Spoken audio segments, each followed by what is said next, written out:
പ്രാർത്ഥിക്കുന്നു. അടികളുടെ സംഗീത സാക്ഷികളെ ഞങ്ങളുടെ സ്ത്രീയൊക്കെ ഞങ്ങളുടെ പ്രാർത്ഥനാവേ അപ്പോൾ നിങ്ങൾ കടന്നു വന്നുകൊണ്ട് താവേ ആത്മാവിൽ ആരാധിച്ചു കൂടുതൽ വായിച്ച് മടങ്ങി പോവാൻ ദൈവം പ്രാർത്ഥിക്കുന്നതാവേ ആദിതാക്കി മഹാസത്യത്തിലും ആത്മാവിലും ആഴ്ചവട്ടത്തിലും 1-ാം ദിവസം ദൈവത്തെ ആരാധിച്ച പോലെ ഈ 7 ആടുകളെ ആരാധിപ്പാടക്കുന്നതിനെ സ്തുതിക്കുന്നു. അപ്പോൾ ഞങ്ങളുടെ കഴിവ് ഞാനൊന്നുമല്ല ദൈവത്തിൻ്റെ അതിനൊക്കെ കൃപയൊന്നും മാത്രമാണ് അതിനാ ദൈവത്തെ ഞങ്ങൾ സ്തുതിക്കുന്നതാവേ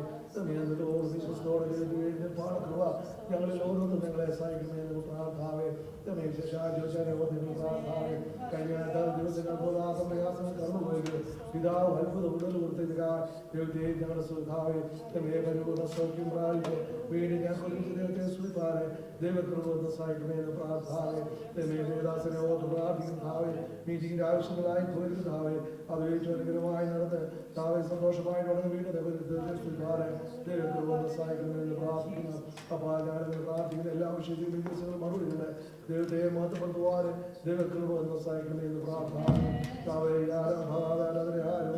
അവസാനം വാസ്തവമായ വിശുദ്ധ നിങ്ങളാല് നടത്തപ്പെടുവാൻ ദൈവം സഹായിക്കുന്നു പ്രാർത്ഥിക്കുന്നു. സംഘടനകൾ ഞങ്ങളുടെ സാക്ഷികളും മെസ്സേജൊക്കെ ഞാൻ അനുഗ്രഹമാക്കി തീർക്കുന്നതിനായി സ്തോത്രം എല്ലാം യേശുവിനെ തന്നെ. ഇപ്പോൾ നമുക്ക് പാട്ടുകൾ പാടി ആരംഭിക്കാം. ദൈവനാമത്തെ അങ്ങനെപ്പെട്ട ദൈവസന്നിധിയിലായി പാർക്കത്താമല്ലോ എല്ലാ ദാനങ്ങളുടെയും അവൻ ഹല്ലേലൂയ എല്ലാ നന്മകളുടെയും ഉറവിടമായ കർത്താവിനെ അവൻ ധ്യാനത്തോടെ അടുത്ത നേരം കർത്താവിനെ സ്തുതിച്ചാട്ടെ. ഹല്ലേലൂയ ഹല്ലേലൂയ നല്ലവനായ കർത്താവാണ്, വല്ലവനായ ദൈവമാണ്. ഹല്ലേലൂയ സ്തുതികളും സ്തോത്രത്തിനും എല്ലാം യോഗ്യനായ കർത്താവ് അവൻ മാത്രമാണ്. ഹല്ലേലൂയ അവൻ ഹല്ലേലൂയ നമ്മുടെ അവൻ ജീവിത മണ്ഡലങ്ങളിൽ കർത്താവ് നമ്മെ കാത്തു പരിപാലിച്ചു. അവൻ ഹല്ലേലൂയ ആത്മീയമായും ഭൗതികമായും അനുഗ്രഹങ്ങൾ നമുക്ക് നൽകി. അവൻ ഹല്ലേലൂയ അവൻ ഹല്ലേലൂയ പ്രൈസ് ലോർഡ് കൂരിന്റെ മറവിലായിരുന്ന നമ്മെ അവൻ ഹല്ലേലൂയ ആഴിയിൽ തേടി വന്ന് അവൻ ഹല്ലേലൂയ അവന്റെ കരം നീട്ടി നമ്മളെ വിടുവിച്ചു രക്ഷിച്ചു. അവൻ ഹല്ലേലൂയ അവൻ എല്ലാ നന്മകളും അനുഗ്രഹങ്ങളും ഓർത്ത് അവൻ നന്ദിയോടെ കർത്താവിനെ സ്തുതിച്ചു. നമുക്ക് ചേർന്ന് പാടി ദൈവത്തെ സ്തുതിക്കാം. സർവ്വനന്മകൾക്കും സർവ്വദാനങ്ങൾക്കും ഉടമയായ യേശുവിനുള്ള അഗാനം ചേർന്ന് പാടി നമുക്ക് ദൈവത്തെ സ്തുതിക്കാം. സർവ്വനന്മകൾക്കും സർവ്വദാനങ്ങൾക്കും ഉറവിടമാമൻ യേശുവേ. സർവ്വനന്മകൾക്കും സർവ്വദാനങ്ങൾക്കും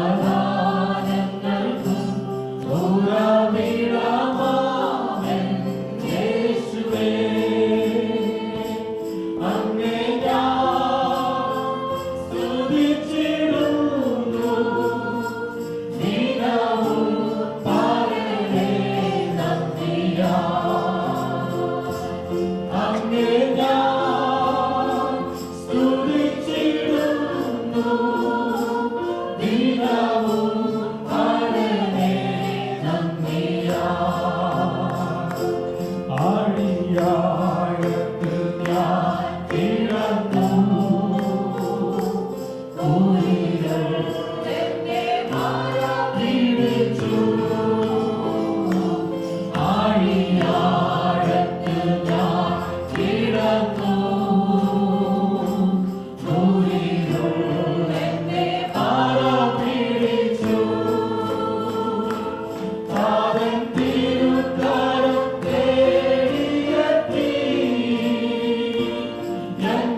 ബഹുമാനപ്പെട്ട കർത്താവ് ഹല്ലേലൂയ അവൻ സ്തുതികൾക്കും അവൻ ആരാധനയ്ക്കും അവന്റെ പുകഴ്ചകൾക്കും എല്ലാം അവൻ ബലത്തിനും അവൻ എല്ലാം യോഗ്യനായ കർത്താവ് ഹല്ലേലൂയ ആ കർത്താവിനെ ഹല്ലേലൂയ അവൻ ആത്മാവോടെ നമുക്ക് സ്തുതിക്കാം ഹല്ലേലൂയ അവൻ ഹല്ലേലൂയ നമ്മുടെ അവൻ ഹല്ലേലൂയ എല്ലാ അവൻ അനുഗ്രഹങ്ങളുടെയും അവൻ കാരണമായ കർത്താവ് ഹല്ലേലൂയ ഭൗതികമായ നന്മകളാകട്ടെ ആത്മീയമായ നന്മകളാകട്ടെ എല്ലാം അവനിൽ നിന്ന് മാത്രം ലഭിച്ചതാണ് ഹല്ലേലൂയ അവൻ ഹല്ലേലൂയ കർത്താവിനെ ഹല്ലേലൂയ അവൻ ഹല്ലേലൂയ ശക്തിനെ അവൻ രക്തം നമ്മുടെ വീട്ടിലേക്ക് കർത്താവിന്റെ സ്നേഹത്തെ ധ്യാനിക്കുന്ന ഒരു പാട്ട് നമുക്ക് കരങ്ങളടിച്ച് ചേർന്ന് പാടി എഴുന്നേൽക്കുന്ന ദിവസങ്ങളിൽ എഴുന്നേൽക്കുന്ന ഒരു പാടി ദൈവത്തെ വാഴ്ത്താം കുഞ്ഞാറ്റത്തിൽ രക്തത അശ്വനായിട്ടുള്ള പാട്ട് അവൻ ഹല്ലേലൂയ ചേർന്ന് പാടി ദൈവത്തെ സ്തുതിക്കാം ഹല്ലേലൂയ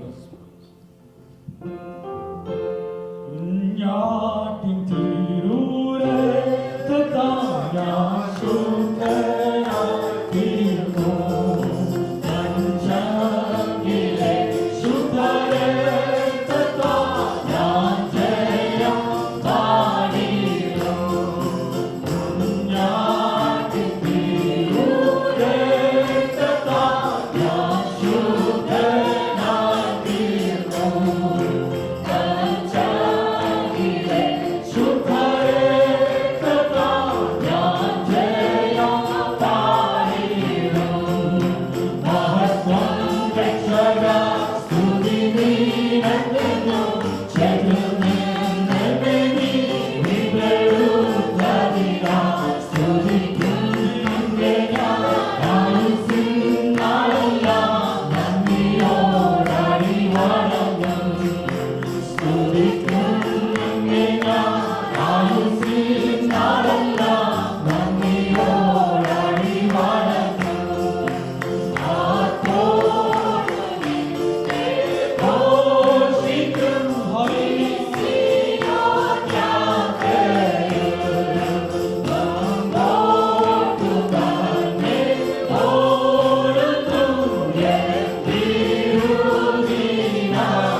സകല പ്രയാസങ്ങളും ഭാരങ്ങളും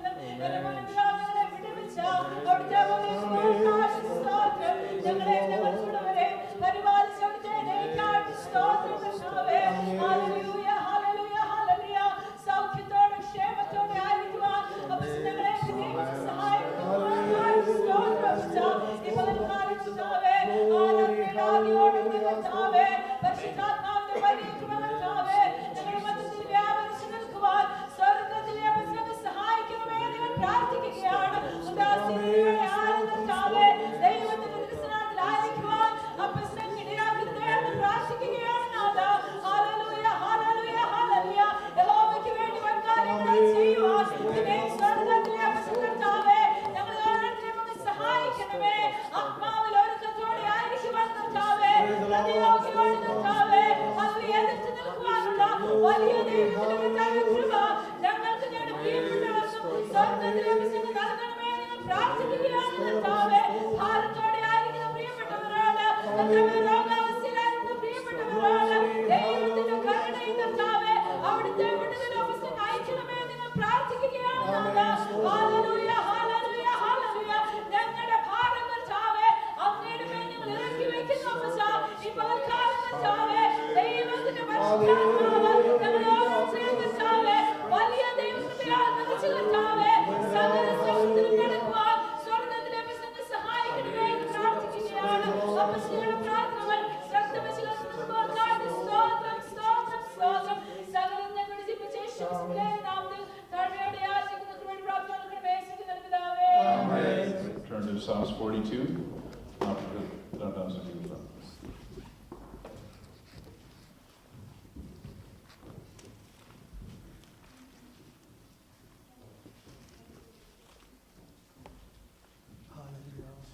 As the deer pants for the flowing stream, so pants my soul for you, O God.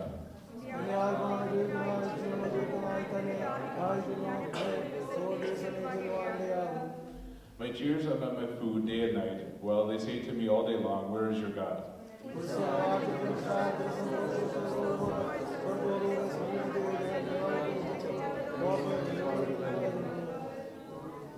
Why are you cast down, O my soul? Why are you in turmoil within me? Hope in God, for I will yet praise him, my salvation.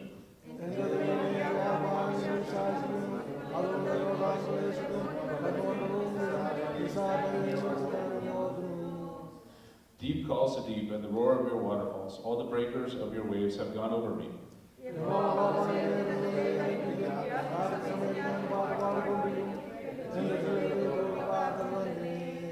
I say to God, my rock, why have you forgotten me? Why must I go mourning because of the oppression of my enemy?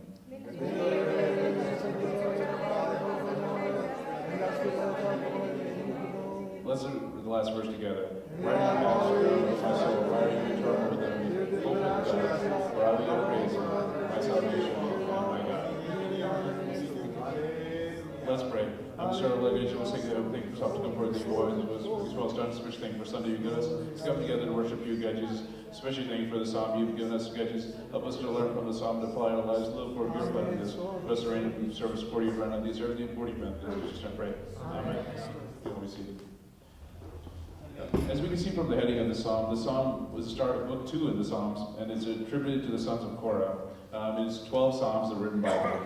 As we start off reading the psalm, it starts off with a well-known verse, as a deer pants for flowing streams or streams of water, so my soul pants for you, O God.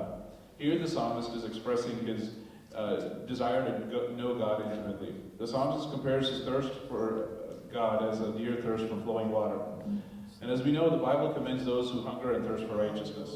In his Beatitudes, Jesus promised, "Blessed are those who hunger and thirst for righteousness, for they shall be satisfied." And as we read throughout the Gospels, Jesus spoke about a thirst that only he can quench. And so we should always thirst for that living water that only he can give. And if we continue reading in verse 2 of the Psalms, we read, "My soul thirsts for God, for the living God. When shall I come and appear before God?" Here he expands on verse 1, and he says we must thirst for the living God. This is especially important in the time that the sons of Korah were living in, especially among the Israelites and the surrounding nations. They worshipped false gods and false idols. And even though God explicitly commanded the Israelites not to worship these false gods, they often fell short and also worshiped them as well. And this even carries on, even though we may not think so, it even carries on to our lives today. Recently I saw this survey that was done in 2024 of how much time we spend in our day on all devices. 5 hours smartphone, 3 hours on TV, 2 hours for laptop, 2 hours for desktop. It's probably a little bit more for me, but tablet. So this 16 hours of our day, actually, according to that survey done in 2024, goes to all these devices. So you can imagine our lives is filled with other things that are not God. And so this psalmist is reminding us to refocus or emphasis on God and not the things of this world. And so as we continue reading in verse 3, we can see the psalmist asks another important question. My tears have been my food day and night. Then while they say to me, where is your God? This is probably something the psalmist dealt with on a daily basis. The question, where is your God? It was a common question asked by those who worshipped false idols in those times. Even we see later in Psalms 115, the same question was asked or referenced by other nations. And I'm sure this question is something that we are often asked, or we even ask ourselves in difficult situations. But we must always never give up hope that we have in God and the faith that we have in Him. And returning to the psalm, we see in verse 4, he says, these things I remember as I pour out my soul, how I would often go to the throng and lead the procession in the house of God with glad shouts and songs of praise in the multitude of keeping festival. So we can see here the sons of Korah, especially, this was important for them. They had a difficult history in their forefathers, especially what happened with Moses. But they were able to turn from that, and they were able to become worship leaders of their time. So this is especially important to them, because even in the midst of difficulties, they always found praise and worshiping God the most important thing. They emphasize that, and that's why they write that here in the Psalms. And we see in verse 5, they write, why are you cast down, O my soul? Why are you in turmoil within me? Hope in God, for I will praise Him, my God, and my salvation. So here the psalmist is asking a question, and he gives us the answer this time. He says, even though we go through difficult situations, and we have great turmoil in our lives, we must not let this situation take control over us. He picks himself up and reminds us also that we must always put our hope in God and our salvation in God. He reminds us that we must refocus our efforts on putting God first. And that's why he continues writes in verse 6, my God, my soul is cast down within me. Therefore I remember you from the land of Jordan, of Hermon, and of Mount Mizar. And if we know, if you look at the geography of where this was, Mount Mizar was the peak of the Mount Hermon range. And this mountain was about 9,000 feet above the Mediterranean Sea. The melting snow actually from this mountain would actually cascade down the Jordan River and go into the Sea of Galilee. This is actually kind of similar to what we have here in Colorado. God has created these amazing rocky mountains that surround us. And we don't just admire them for their natural beauty, but they also supply us with water as well. And this serves us as an ever-present reminder of God's word, as we read in Isaiah chapter 55, verses 9 to 11. For as the heavens are higher than the earth, so are my ways are higher than your ways, and my thoughts are your thoughts. For as the rain and snow come down from the heaven, and do not return to water, but water the earth, and make it forth and sprout seed, to give seed to the sower and bread to the eater, so that my word goes out from my mouth. It will not return to me empty. It will accomplish that which I purpose I sent it, and it will succeed in the thing for which I sent it. And so as we continue reading, as we go back and we read verse 7, we read, deep calls to deep, and the roar of your waterfalls. All your breakers and waves have gone over me. Here he is referencing the many trials that he faced. And even we may face as believers. But we must always take courage knowing that God has a purpose for us in allowing these trials. As we read continuing in verses 8 and 9, it says, by day the Lord commands with his steadfast love, and by night his song is with me, a prayer to God of my life. I say to God, my rock. This is especially important. We must put our faith and trust in God, and He's our rock. As we read in Romans chapter 8, verse 31, what shall I say for these things? If God is for us, who can be against us? And then it's verses 38 and 39, for I am sure neither death nor life, nor angels, nor rulers, nor present things to come, nor powers, nor heights, nor depth, nor anything else in creation will be able to separate from the love of God in Christ Jesus our Lord. As we return to the psalm, we can see that in the last few verses, he asks some additional questions, starting in verse 9. He says, why have you forgotten me? Why must I go about mourning because of the oppression of my enemies? As with the deadly wounds in my bones, my adversaries taunt me. And they say to me all day long, where is your God? Why are you cast down, O my soul? Why are you in the turmoil within me? And if you look throughout the psalm, there's about 7 questions asked throughout the whole entire psalm. But in response to all these questions is what he gives the final answer in verse 11. He says, hope in God, for I will yet praise in my salvation and my God. And this is an exact repeat of what he said in verse 5. And so, as you know, many times in the Bible, when they repeat the same phrase again, this signifies great importance. So the psalmist is wanting to emphasize that we must always put our hope in God. Not in man, not in the things of this world, but in God. And it is only God, through God, that we can achieve salvation. And in conclusion, as I ask the choir to please come up, As many of you know, this psalm is actually was made into a classic hymn by Marty Nystrom in 1984.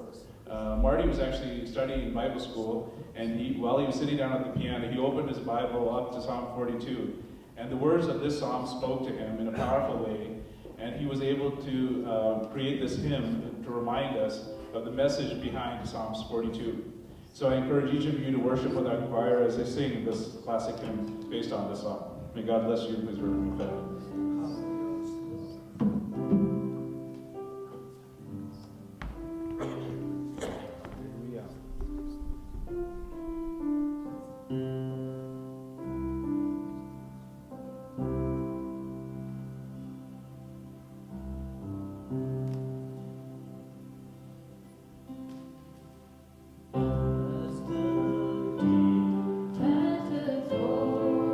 The water so much.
anxious.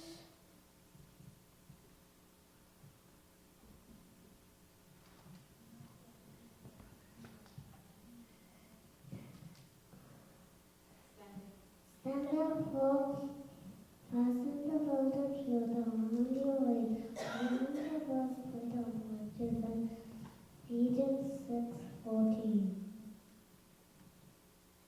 Be anxious for nothing, and in everything be by prayer and supplication with thanksgiving,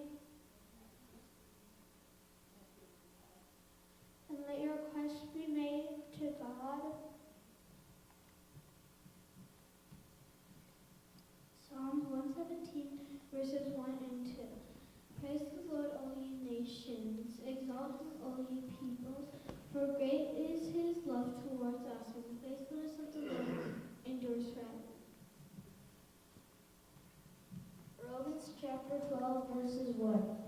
Therefore, I urge you, brothers and sisters, in the name of God's mercy, to offer your bodies as a holy and living sacrifice, holy and pleasing to God. This is your true and proper worship. 1 Corinthians chapter 15, verse 57 and 58. But thanks be to God who gives us the victory through our Lord Jesus Christ. Therefore, my beloved brethren, be steadfast, immovable, always abounding in the works of the Lord, knowing that your labor is not in vain in the Lord. Therefore, as God's chosen people, holy and dearly loved, clothe ourselves with compassion, kindness, humility, gentleness, and patience. Romans 12:21. Do not be overcome by evil, but overcome evil with good. Luke 6, verses 43-45. No good tree bears bad fruit, nor does a bad tree bear good fruit. Each tree is recognized by its own fruit. People do not take figs from thorn bushes or grapes from briars. A good man brings good things out of the good store up in his heart. An evil man brings evil things out of evil in his heart. For the mouth speaks what the heart is full of. Galatians chapter 5, verses 25-26. If we live in the Spirit, let us also walk in the Spirit. Let us not be conceitful, provoking one another, envying one another. Then Jesus said to his disciples, If anyone will come after me, let him deny himself, take up his cross, and follow me. For what will a man profit if he gains the whole world and forfeits his soul? There will be a day when the Son of Man comes in all his glory. And truly I say to you, there are some standing here who will not taste death until they see the Son of Man coming in his kingdom. Matthew 16, verses 24-28. My son, do not despise the Lord's chastening, and do not deceive his corrections, for the Lord corrects those whom he loves. The Lord his Son, in whom he delights. In Proverbs 3, verses 11-12.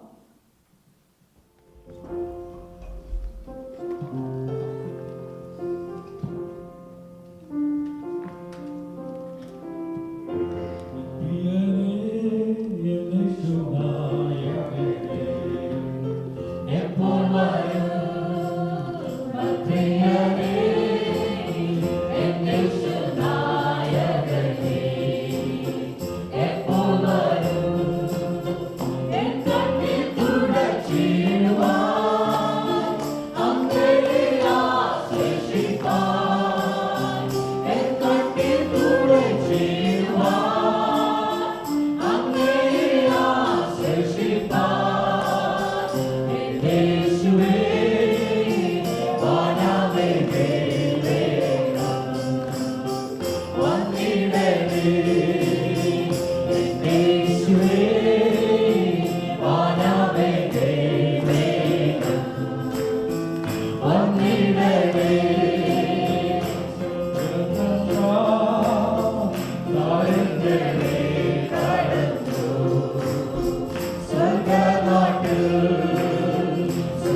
കർത്താവിൻ്റെ അതിപരിശുദ്ധ നാമം വാഴ്ത്തപ്പെടുമാറാകട്ടെ. ഇതുപോലെ കാലം നമുക്ക് ഒരുമിച്ച് നിരസനയിലായിരിക്കാൻ സ്വർഗീയ പിതാവ് ഒരുക്കി തന്ന ഈ നല്ല അവസരത്തിനായി ദൈവത്തെ സ്തുതിക്കുന്നു. ആയുസ്സോട് ആരോഗ്യത്തോടെ കർത്താവ് നമ്മെ ഭൂമിയിൽ പരിപാലിച്ചു സൂക്ഷിച്ചു. എല്ലാ ദാനങ്ങൾക്കായി ദൈവത്തിന് നന്ദി പറയും. അനർത്ഥങ്ങൾ വ്യസനകാരണമായി തീരാവുന്ന സാഹചര്യങ്ങളിലൊക്കെ സ്വർഗത്തിലെ ദൈവം ഇറങ്ങി വന്ന് വിടുവിച്ച വിടുതൽ അനുഭവിച്ച ദൈവമക്കളാണ് ഇവിടെ ഇരിക്കുന്ന ഓരോരുത്തർ. ഇന്നലെ രാത്രികാലം ദേവദാസൻ പറഞ്ഞു, വിടുവിക്കുന്ന ഒരു ദൈവത്തെയാണ് നാം ആരാധിക്കുന്നത്. തക്ക സമയത്ത് വിടുതൽ അയക്കുന്ന ദൈവത്തിന്റെ മഹാദയയ്ക്കായി ദൈവത്തിന് നന്ദിയോടെ സ്തോത്രം ചെയ്തു. ഇന്ന് പകൽക്കാലം നാം ദൈവസന്നിധിയിലായിരിക്കുമ്പോൾ അല്പസമയം ദൈവവചന ധ്യാനത്തിനായി നമ്മെ തന്നെ ദൈവത്തിൽ സമർപ്പിക്കാം. പ്രാർത്ഥനയോട് ദൈവസന്നിധിയിലായിരിക്കാം. ആര് വചനം സംസാരിക്കുന്നു എന്നുള്ളതല്ല, ആരുടേതാണ് ഈ വചനം എന്നുള്ളത് നാം മനസ്സിലാക്കണം. സംസാരിക്കുന്ന വ്യക്തിയല്ല, പരിശുദ്ധാത്മാവേ എന്നോട് ഇടപെടണമേ, ഈ വചനത്തിൽ കൂടെ എനിക്കൊരു വിടുതലുണ്ടാകണം, എനിക്കൊരു അനുഗ്രഹം ഉണ്ടാകണമെന്ന് ആര് പ്രാർത്ഥിക്കുന്നു അവരെ അനുഗ്രഹിക്കുന്ന ദൈവമാണ് നമ്മുടെ ദൈവം.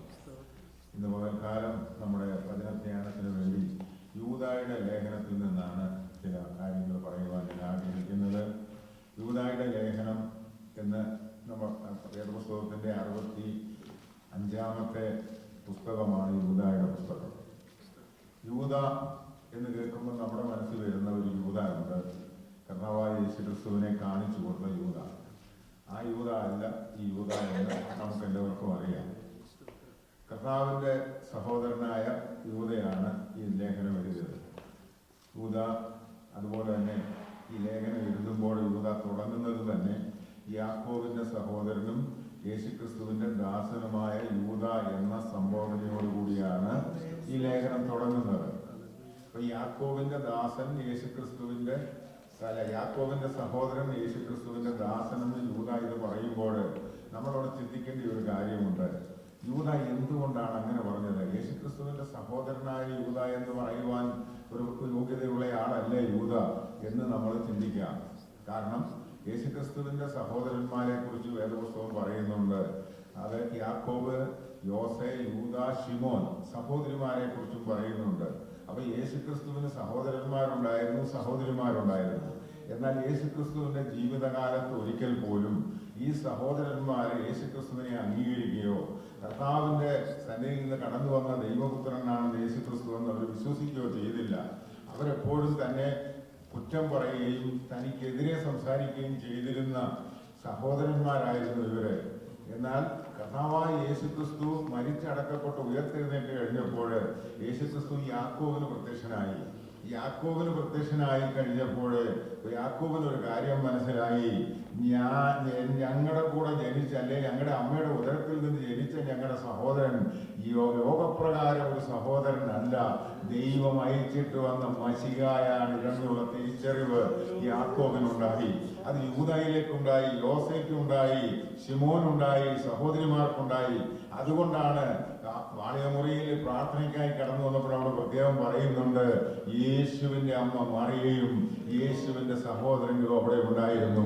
അവരൊക്കെ മാനസാന്തരപ്പെടുവാനുണ്ടായ കാരണം എന്തെന്ന് ചോദിച്ചാൽ ദൈവം അവർക്ക് പ്രത്യക്ഷപ്പെട്ടു. ഉയർത്തെഴുന്നേറ്റ യേശുവിനെ കണ്ടു കഴിഞ്ഞപ്പോഴുള്ള വ്യത്യാസമാണ് അവരുടെ ജീവിതത്തിൽ ഉണ്ടായത്. നമ്മുടെ ജീവിതത്തിൽ നമുക്കുണ്ടാകുന്ന വ്യത്യാസം എന്താണെന്ന് ചോദിച്ചാൽ ഉയർത്തെഴുന്നേറ്റ യേശുവിനെ അറിഞ്ഞത് കൊണ്ടാണ്. ഉയർത്തെഴുന്നേറ്റ യേശു നമ്മുടെ അരികിലേക്ക് വന്നതുകൊണ്ടാണ് നമ്മുടെ ജീവിതത്തിൽ രൂപാന്തരം ഉണ്ടായത്. കോടിക്കണക്കിന് ജനങ്ങൾ അധിവസിക്കുന്ന ഒരു ലോകത്തിലാണ് നമ്മൾ ആയിരിക്കുന്നത്. നമ്മെപ്പോലെ തന്നെ ആ ഭക്ഷണം കഴിക്കുന്നവർ, ജോലി ചെയ്യുന്നവർ, സഞ്ചരിക്കുന്നവർ, എല്ലാ ക്രിയകളും ചെയ്യുന്ന ജനം, വിദ്യാഭ്യാസമുള്ളവർ, കഴിവുള്ളവർ, പ്രാപ്തിയുള്ളവർ എല്ലാം ഈ ലോകത്തിലുള്ളപ്പോൾ നമുക്കെങ്ങനെയാണ് ഈ സത്യാവസ്ഥ വെളിപ്പെടുവാൻ ഇടയായത്? നമുക്കെങ്ങനെയാണ് ഇത് ഗ്രഹിക്കാൻ ഇടയായത്? ഈ ലോകത്തിലുള്ളതൊക്കെ താൽക്കാലികമാണ്, ഇതെല്ലാം നിന്നുപോകുന്ന ഒരു ദിവസമുണ്ടെന്നുള്ള ബോധം നമുക്കെങ്ങനെ ഉണ്ടായി? യേശു ഉയർത്തെഴുന്നേറ്റത് കൊണ്ട്. യേശു ഉയർത്തെഴുന്നേറ്റില്ലായിരുന്നുവെങ്കിൽ ഞാനും നിങ്ങളും ഇവിടെ ഇരിക്കത്തില്ലായിരുന്നു. യേശുവിനെ കണ്ടതുകൊണ്ട്, ഉയർത്തെഴുന്നേറ്റ യേശുവിനെ കണ്ടതുകൊണ്ടാണ് നമ്മളിവിടെ ആയിരിക്കുന്നത്. ഇന്ന് പകൽക്കാലം നമ്മൾ അത് മനസ്സിലാക്കും. യൂദ എന്താണ് ഈ ലേഖനത്തിൽ കൂടെ നമ്മളോട് പറയാനുള്ളത് എന്നുള്ളത് നാം മനസ്സിലാക്കണം. യൂദായുടെ ലേഖനം എഴുതുന്നത് തന്നെ എന്തിനാണെന്ന് ചോദിച്ചാല് ദുരുപദേശത്തിനും വിശ്വാസത്യാഗത്തിനും എതിരെയാണ് യൂദ എഴുതിയിരിക്കുന്നത്. ഒരു പോരാട്ടം നടത്തുവാൻ വിശ്വാസത്യാഗം നടത്തുന്നവര്, ദുരുപദേശം, ഇത് രണ്ടും ഈ ലോകത്തിലേക്കുണ്ട്, ഇവിടെ ഉണ്ട്, അതിനെതിരെ പോരാടണം എന്നുള്ള സത്യമാണ് യൂദ ഈ ലേഖനത്തിൽ കൂടെ പറഞ്ഞത്. യൂദായുടെ എല്ലാ ഭാഗങ്ങളും നമുക്കിന്ന് ചിന്തിക്കാനുള്ള സമയമില്ല. എന്നാൽ നാം ചില കാര്യങ്ങൾ ചിന്തിക്കുവാൻ പോവുകയാണ്.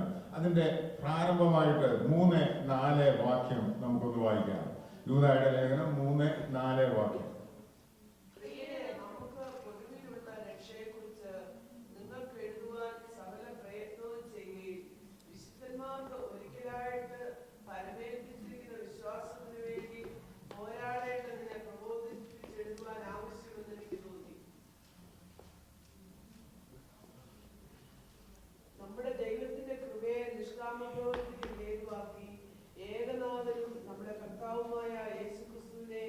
നിഷേധിക്കുന്ന അഭക്തരായ ചില മനുഷ്യർ നുഴഞ്ഞു വന്നിരിക്കുന്നു. അവരുടെ ഈ ശിക്ഷാവധി പണ്ട് തന്നെ എഴുതിയിരിക്കുന്നു. Beloved, while I was very diligent to write to you concerning our common salvation, I found it necessary to write to you, exhorting you to contend earnestly for the faith which was once for all delivered to the saints. For certain men have crept in unnoticed, who long ago were marked out for this condemnation, ungodly men who turn the grace of our God into lewdness and deny the only Lord God and our Lord Jesus Christ. ഇവിടെ 3-ാം വാക്യം നമ്മൾ വായിച്ചപ്പോൾ നമുക്ക് മനസ്സിലായി ഒരു പോരാട്ടം. 3-ാം വാക്യത്തിൽ പറയുകയാണ്, നിങ്ങളെ ഫലമേൽപ്പിച്ച ഒരിക്കലായിട്ട് നിങ്ങളെ ഫലമേൽപ്പിച്ച വിശ്വാസം. എന്തുവാ ഈ ഒരിക്കലായിട്ട് ഫലമേൽപ്പിച്ച വിശ്വാസം? ആ വിശ്വാസത്തിന് വേണ്ടി പോരേണ്ടതിന് പ്രബോധിപ്പിച്ചെഴുതുവാൻ ആവശ്യം. അപ്പൊ യൂദ പറയുകയാണ്, നിങ്ങളെ ഒരിക്കലായിട്ട് ഫലമേൽപ്പിച്ച വിശ്വാസത്തിന് വേണ്ടി നിങ്ങൾ എന്ത് ചെയ്യണം? പോരാടണം. എന്തുവാ ഒരിക്കലായിട്ട് നമ്മളെ ഫലമേൽപ്പിച്ച വിശ്വാസം? നമ്മളൊരു വിശ്വാസം ഫലമേൽപ്പിച്ചു. അത് ആര് ഫലമേൽപ്പിച്ചു? ആരാണ് പോരാടേണ്ടത്? ആരോടാണ് പോരാടേണ്ടത്? ഈ കാര്യമെല്ലാം യൂദ ഈ ലേഖനത്തിൽ പറയുക. അപ്പൊ ഈ ഒരിക്കലായിട്ട് ഏത് വിശ്വാസമാണ് നമ്മെ ഫലമേൽപ്പിച്ചതെന്നുള്ളത് നമ്മൾ ദൈവസേനയിൽ ഒന്ന് ചിന്തിക്കുന്നത് നല്ലതായി. റോമാലേഖനം 6:23 ഒന്ന് വായിച്ചാല് നമുക്കവിടെ വ്യക്തമായിട്ട് പൗലോസ് പറഞ്ഞിരിക്കുന്ന ഒരു കാര്യമുണ്ട്. റോമാലേഖനത്തിൽ കൂടെ 6:23 ഒന്ന് വായിച്ചേ.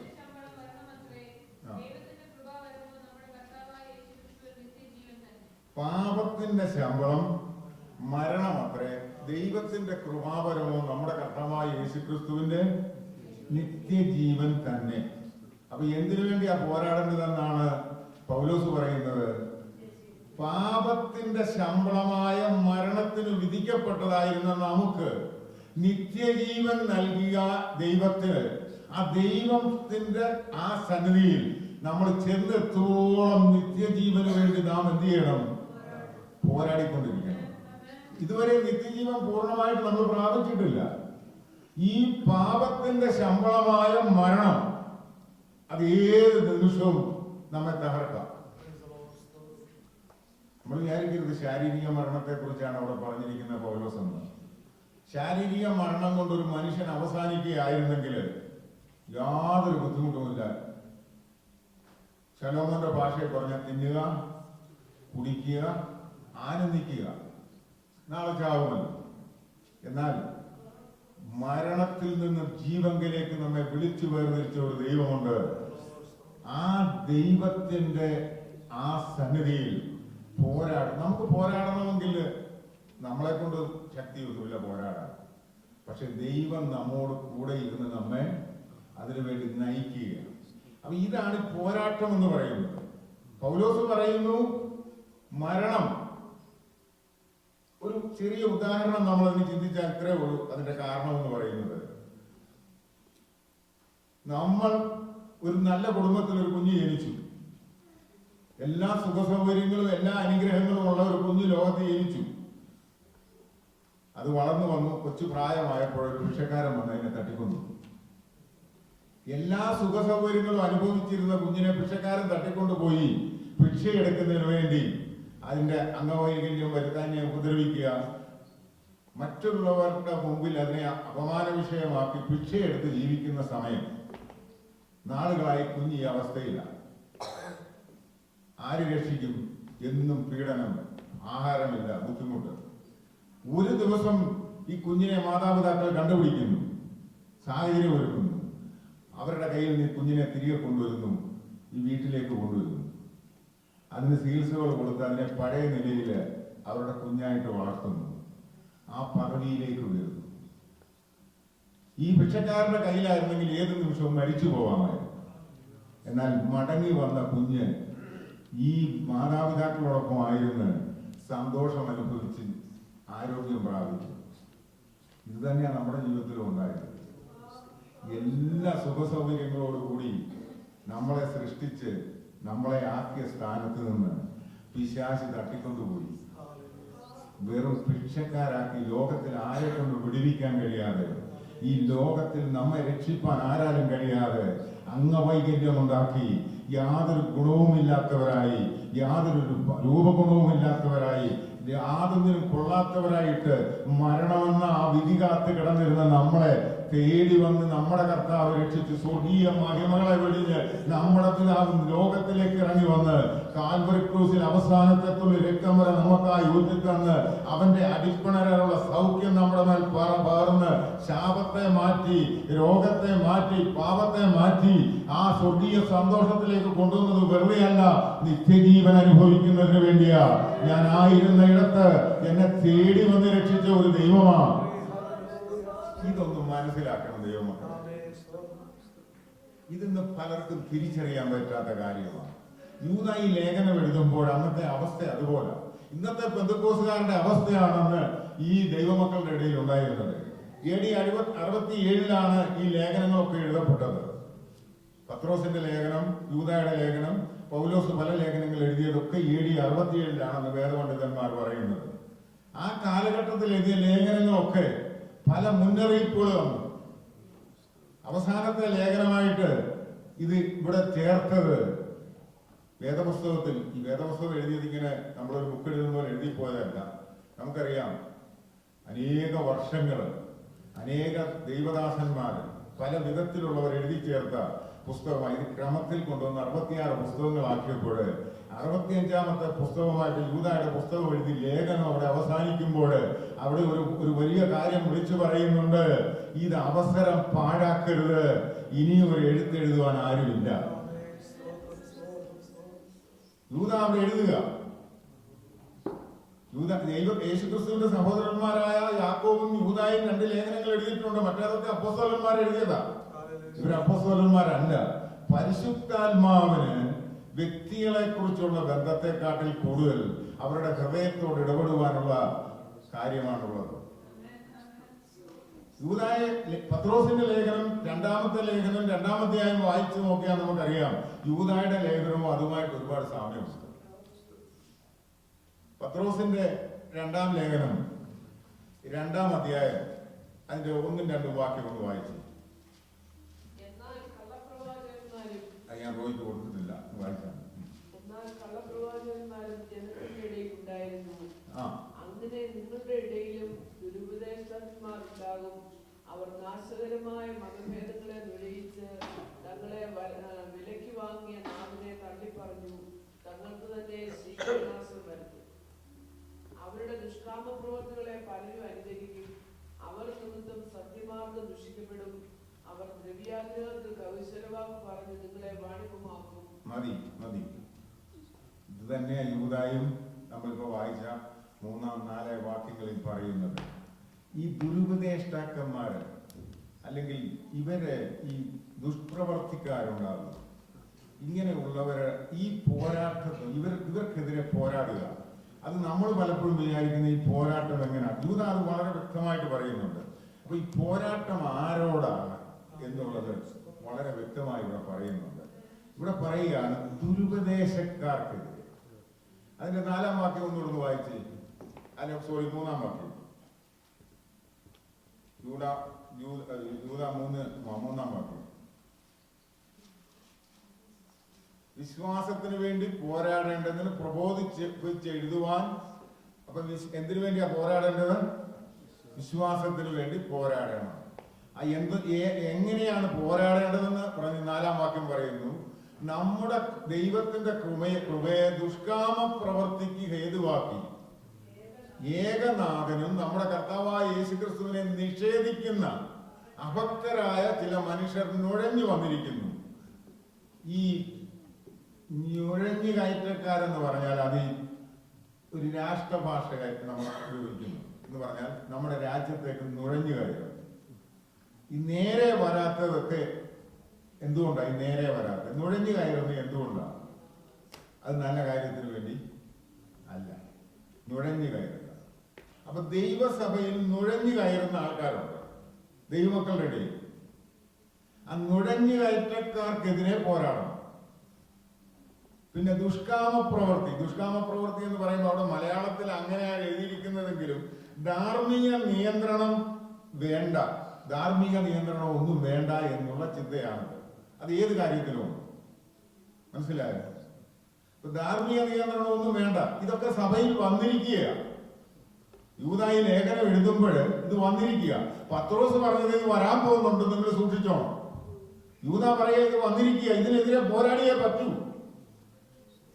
കാരണം എന്താണെന്നറിയാമോ? നിങ്ങൾക്ക് നിത്യജീവങ്കൽ ചെല്ലണമെങ്കിൽ ഈ പോരാട്ടം നിങ്ങൾ കഴിച്ചേ പറ്റത്തുള്ളൂ. അപ്പൊ മനസ്സിലായല്ലോ, ഇതാണ് പോരാട്ടം എന്നുള്ളത്. അതിനെക്കുറിച്ച് നമ്മൾ പിന്നെയും ചിന്തിക്കും. ഇനിയും ഇതിന്റെ 1-2 വാക്യം വായിക്കും. യൂദാ 1-2 വായിച്ചേ. ആരാ പോരാടേണ്ടത്?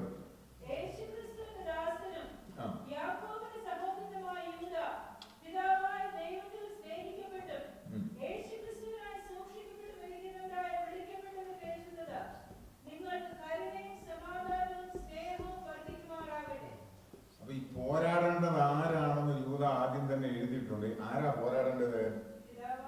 പിതാവായ ദൈവത്താൽ സ്നേഹിക്കപ്പെട്ടും യേശുക്രിസ്തുവിനായി സൂക്ഷിക്കപ്പെട്ടും ഇരിക്കുന്നവരായ വിളിക്കപ്പെട്ടവർ. പിതാവായ ദൈവത്താൽ സ്നേഹിക്കപ്പെട്ടു. ഞാൻ ഒരു കാര്യം പറഞ്ഞല്ലോ, ജനിച്ചതേ എവിടാ? പിതാവിന്റെ സന്നിധിയിലാണ്. പിതാവ് സ്നേഹിച്ചതാണ്. ഒരു കൊച്ചു കുഞ്ഞിനെ ഒരു പിതാവിന്റെ കയ്യിൽ കിട്ടിയാൽ ആ പിതാവ് ആ കുഞ്ഞിനെ എത്ര താലോലിക്കുമോ അതിലുപരിയായി സ്വർഗത്തിലെ ദൈവം നമ്മെ സ്നേഹിച്ചതാ. ആ സ്നേഹം നമ്മളിലേക്ക് പകർന്നതാ. ആ സ്നേഹിക്കപ്പെട്ട നാം നഷ്ടപ്പെട്ടു പോയപ്പോൾ പുത്രനായ ക്രിസ്തുവിന് വേണ്ടി നമ്മെ സൂക്ഷിച്ച ഒരു ദൈവമുണ്ട് എന്ന് പറഞ്ഞാൽ, മരണപ്പെട്ടു പോകാതെ നശിച്ചു പോകാതെ പിശാച് നശിപ്പിക്കാതിരിക്കുന്നതിന് വേണ്ടി എന്നെയും നിങ്ങളെയും സൂക്ഷിച്ച ഒരു ദൈവമുണ്ട്. യെശയ്യാ പ്രവാചകന്റെ പുസ്തകത്തിൽ പറയുന്ന പോലെ, ലോകസ്ഥാപനത്തിന് മുമ്പേ നമ്മളെ കണ്ട ദൈവം, നമ്മളെ പേർ ചൊല്ലി വിളിച്ച ദൈവം ഇന്നിവിടെ വന്നിരിക്കുന്നതിന്റെ കാരണം എന്താണെന്ന് ചോദിച്ചാല്, ക്രിസ്തുവിന് വേണ്ടി എന്നെയും നിങ്ങളെയും സൂക്ഷിച്ചതാ. അതാ യൂദാ പറയുന്നത്. സൂക്ഷിക്കപ്പെട്ടിരിക്കുക. അതാ മണവാട്ടി സഭ എന്ന് പറയുന്നത്. മണവാട്ടി നാം കർത്താവിന് വേണ്ടി സൂക്ഷിക്കപ്പെട്ടിരിക്കുക. പിതാവായ ദൈവം നമ്മെ തിരഞ്ഞെടുത്തതാ. പക്ഷെ നഷ്ടപ്പെട്ടത് പോയി. പക്ഷെ സൂക്ഷിച്ചത് ക്രിസ്തുവിന് വേണ്ടിയാണ്. ഇവിടെ ഇരിക്കുന്ന ആരും മറന്നുപോകരുത്. നിങ്ങളെക്കാൾ വിദ്യാഭ്യാസമുള്ളവർ ഈ ലോകത്തിൽ ഇല്ലാഞ്ഞല്ല, സൗന്ദര്യവും ആരോഗ്യമുള്ളവർ ലോകത്തിൽ ഇല്ലാഞ്ഞല്ല, മിടുക്കന്മാരില്ലാഞ്ഞല്ല. സ്വർഗത്തിലെ ദൈവത്തിന്റെ സ്നേഹം നമ്മിൽ ഓരോരുത്തരിലും പകർന്ന് എന്നെയും നിന്നെയും പിതാവായ ദൈവം എന്തിനു വേണ്ടി സൂക്ഷിച്ചെന്നറിയാമോ? പുത്രനായ ക്രിസ്തുവിന് വേണ്ടി സൂക്ഷിച്ച് എവിടെയാക്കുവാനാ? നിത്യജീവനിലേക്ക് കൊണ്ടുപോവാൻ. അതിനുവേണ്ടി സൂക്ഷിച്ചതാ. അതൊരു ദൈവവൈതൽ മനസ്സിലാക്കി ജീവിക്കണം. എന്റെ മിടുക്കുകൊണ്ടാണ് ഞാൻ ഇങ്ങനെ ആയിരിക്കുന്നതെന്ന് എപ്പോഴും ചിന്തിക്കരുത്. എന്റെ വിദ്യാഭ്യാസ യോഗ്യത കൊണ്ടാണ് ഞാൻ ഇവിടെ ആയിരിക്കുന്നത് ചിന്തിക്കരുത്. എന്റെ കഴിവാണിതെന്ന് ചിന്തിക്കരുത്. നിന്റെ ജോലി നഷ്ടപ്പെടാം, നിന്റെ ആരോഗ്യം നഷ്ടപ്പെടാം, സമ്പത്ത് നഷ്ടപ്പെടാം. എന്നാൽ ഒരു കാര്യം നഷ്ടപ്പെടത്തില്ല, നിന്നിലുള്ള ദൈവകൃപ, ദൈവസ്നേഹം. അത് നഷ്ടപ്പെടുത്തുവാൻ ഈ ലോകത്തിൽ ഒരു ശക്തിക്കും സാധ്യമല്ല. കാരണം എന്താണെന്ന് ചോദിച്ചാൽ, ലോകസ്ഥാപനത്തിനു മുമ്പ് നിന്നെ കണ്ട ഒരു പിതാവുണ്ട്. പുത്രന് വേണ്ടി നിന്നെ സൂക്ഷിച്ച ഒരു പിതാവുണ്ട്. ആ നിത്യതയിൽ എത്തിക്കുന്നത് വരെ ആ പിതാവ് നിന്നെ മറക്കത്തില്ല. ദൈവമക്കളെ, ഈ പ്രത്യാശയുള്ള ദൈവ പൈതല് ദൈവത്തെ ആരാധിക്കണം, സ്തുതിക്കണം. ദൈവ ഹിതത്തിന് വേണ്ടി നാം പോരാടുവാൻ തയ്യാറാകണം. പലപ്പോഴും നമ്മുടെ പോരാട്ടം എങ്ങനെയാണെന്നറിയാമോ? അടുത്തിരിക്കുന്നവർ. അതാ ഈ നുഴഞ്ഞുകയറ്റക്കാർ സഭയിലേക്ക് കടന്നു വന്നു കഴിയുമ്പോൾ, അല്ലെങ്കിൽ ഈ സഭ എന്ന് പറയുമ്പോൾ നമ്മൾ വിചാരിക്കരുത് നമ്മളിരിക്കുന്ന 4 പേരുടെ കൂട്ടമാണെന്നുള്ളത്. ദൈവസഭ എന്ന് പറയുന്നത് ദൈവമക്കളെ മുഴുവൻ ഉദ്ദേശിച്ചാണ് യൂദാ ഈ ലേഖനം എഴുതിയിരിക്കുന്നത്. എല്ലാ ദൈവമക്കളെയും വിളിച്ചു വേർതിരിക്കപ്പെട്ട സകല ദൈവമക്കളും. പക്ഷെ ഇതിനിടയിലേക്ക് നുഴഞ്ഞു കയറി വരുന്ന ഒരുവനുണ്ട്. അവന്റെ പേരാ പിശാച്. അവൻ ഇടം കൊടുക്കരുത്. നമുക്കറിയാം, യേശുക്രിസ്തുവിന് 12 ശിഷ്യന്മാരുണ്ടായിരുന്നു. അതിലൊരുത്തനായിരുന്നു ആര്? യൂദാ. യൂദാ കർത്താവിനോടുകൂടെ നടക്കുക, വലിയ കുഴപ്പങ്ങളൊന്നുമില്ല. പക്ഷെ അവൻ ഒരു ഇടം കൊടുത്ത്, ആർക്കിടം കൊടുത്തു? പിശാചിന് ഇടം കൊടുത്തു. ഇടം കൊടുത്തു കഴിഞ്ഞപ്പോൾ പിശാച് എന്ത് ചെയ്തു? കേറി. ഇതാണ് നുഴഞ്ഞുകയറ്റം എന്ന് പറയുന്നത്. 11 പേരും അതിന് അവസരം കൊടുത്തില്ല. ഒരുത്തം കൊടുത്തപ്പം കേറി. 12-ൽ 1 കർത്താവ് തന്നെ പറയുന്നത് ഇവൻ ആരാണ്? ഒരു പിശാച്.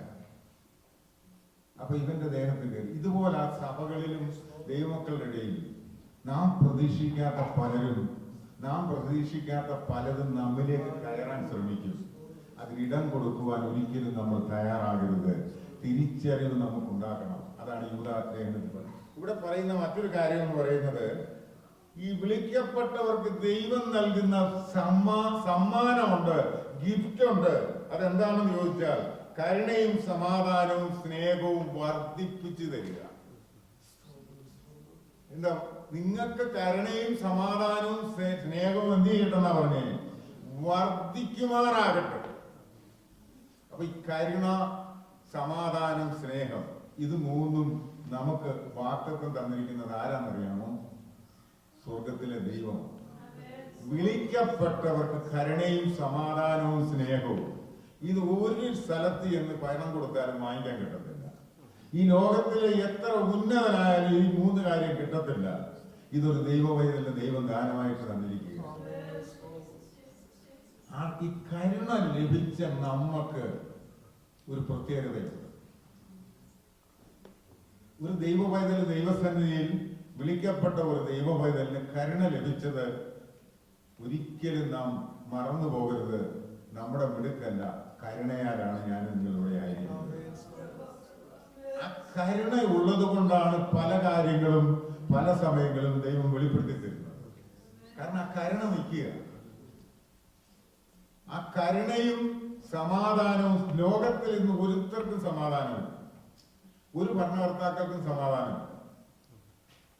നമ്മൾ വിചാരിക്കും ഉന്നതരായ ഭരണകർത്താക്കൾ, രാജാക്കന്മാര്, പ്രസിഡന്റുമാര്, ഇവരൊക്കെ എന്തോ ഒരു സന്തോഷം അനുഭവിക്കുന്നതെന്ന് ചോദിച്ചാൽ ഇവർക്ക് ഉറങ്ങാൻ പറ്റത്തില്ല.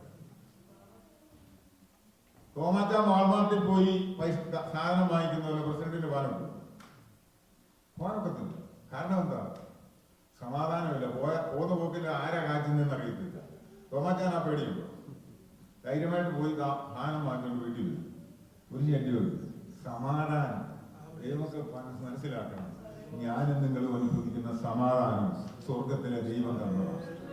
അത് സമ്പത്തുള്ളത് കൊണ്ടുള്ള സമാധാനമല്ല, അത് വലിയ മറ്റു പലതും ഉള്ളത് കൊണ്ടുള്ള സമാധാനമല്ല. എന്റെ ദൈവത്തിന്റെ സമാധാനം. ഞാൻ നിങ്ങൾക്ക് സമാധാനം തരുന്നു, അത് ലോകം തരുന്നത് പോലെയല്ല.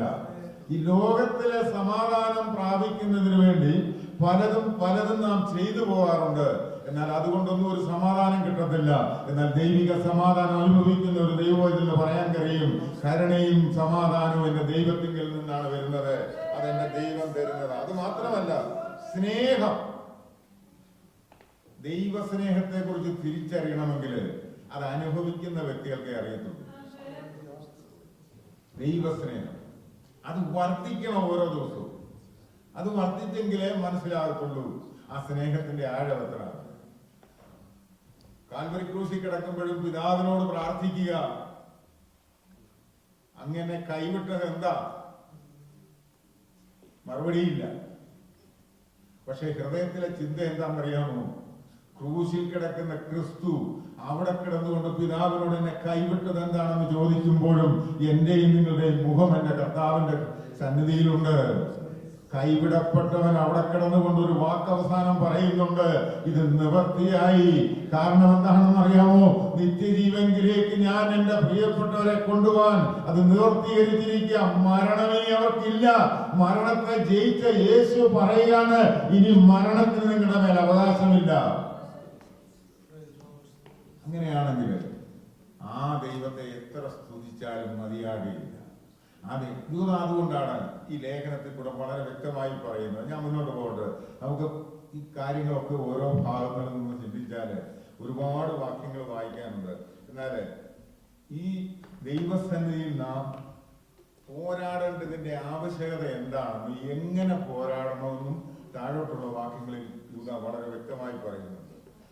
ഈ റോമാലേഖന 8-ാം അധ്യായം 29-30 വാക്യം വായിക്കുമ്പോൾ അവിടെ പൗലോസ് ഒരു കാര്യം പറഞ്ഞു വിളിക്കപ്പെട്ടവരെ കുറിച്ച്. അവിടെ പറയുന്നത്, അവൻ മുന്നറിഞ്ഞവരെ തന്റെ പുത്രൻ അനേകം സഹോദരന്മാരിൽ ആദ്യജാതനാകേണ്ടതിന് അവന്റെ സ്വരൂപത്തോട് അനുരൂപരാകുവാൻ മുൻനിയമിച്ചിരിക്കുന്നു. ദൈവത്തിന്റെ സ്വരൂപത്തോട് അനുരൂപരാകുക പോരാട്ടത്തിന്റെ മറ്റൊരു ഭാവമാണ്. നമ്മൾ ഇതുവരെ ആ സ്വരൂപത്തോട് അനുരൂപരായിട്ടില്ല. ആകണമെങ്കിൽ നാം നിയമിച്ചതാണ്, നമ്മളെ വിളിച്ചതാണ്. ഈ വിളിയുണ്ട്, പലർക്കും വിളിയുണ്ട്. വിളിച്ചത് സത്യമാണ്, പുത്രന് വേണ്ടി ഒരുക്കിയതുമാണ്. പക്ഷെ ഈ ഒരുക്കപ്പെടാൻ ഒരു പെൺകുട്ടിയെ വിവാഹം കഴിപ്പിക്കണമെങ്കിൽ മാതാപിതാക്കള് പണം ഉണ്ടാക്കാം, എല്ലാ കാര്യങ്ങളും ചെയ്യാം, വരനെയും കണ്ടുപിടിക്കാം. ഈ പെണ്ണ് തയ്യാറായില്ലേ കെട്ടിക്കാൻ ഒക്കുമോ? പണ്ടത്തെ വലിയപ്പന്മാര് കാലും കൈ കെട്ടിക്കൊണ്ടൊക്കെ കെട്ടിച്ചിട്ടുണ്ടെന്നൊക്കെ ചരിത്രം പറഞ്ഞു കേട്ടിട്ടുണ്ട്. പെൺപിള്ളേർ ഇഷ്ടപ്പെട്ടില്ലേലും അവര് കണ്ടു. ഇന്നത്തെ കാലത്ത് അതൊന്നും നടക്കത്തില്ല. നടക്കുമോ? ഈ പെൺകൊച്ച് തയ്യാറാകണം, എനിക്ക് ആ വിവാഹത്തിന് സമ്മതമാണെന്ന് പറയണം. ഇത് പല ദൈവമക്കളുടെയും ജീവിതത്തിൽ ഇന്ന് ഇപ്പൊ എന്താണെന്നറിയാമോ? വിളിയുണ്ട്, തമ്പുരാന് വേണ്ടി വിവാഹ നിശ്ചയവും ചെയ്തതാണ്, പക്ഷേ എനിക്ക് സമ്മതം, എനിക്ക് എന്റെ ഇഷ്ടത്തിന് പോകാം.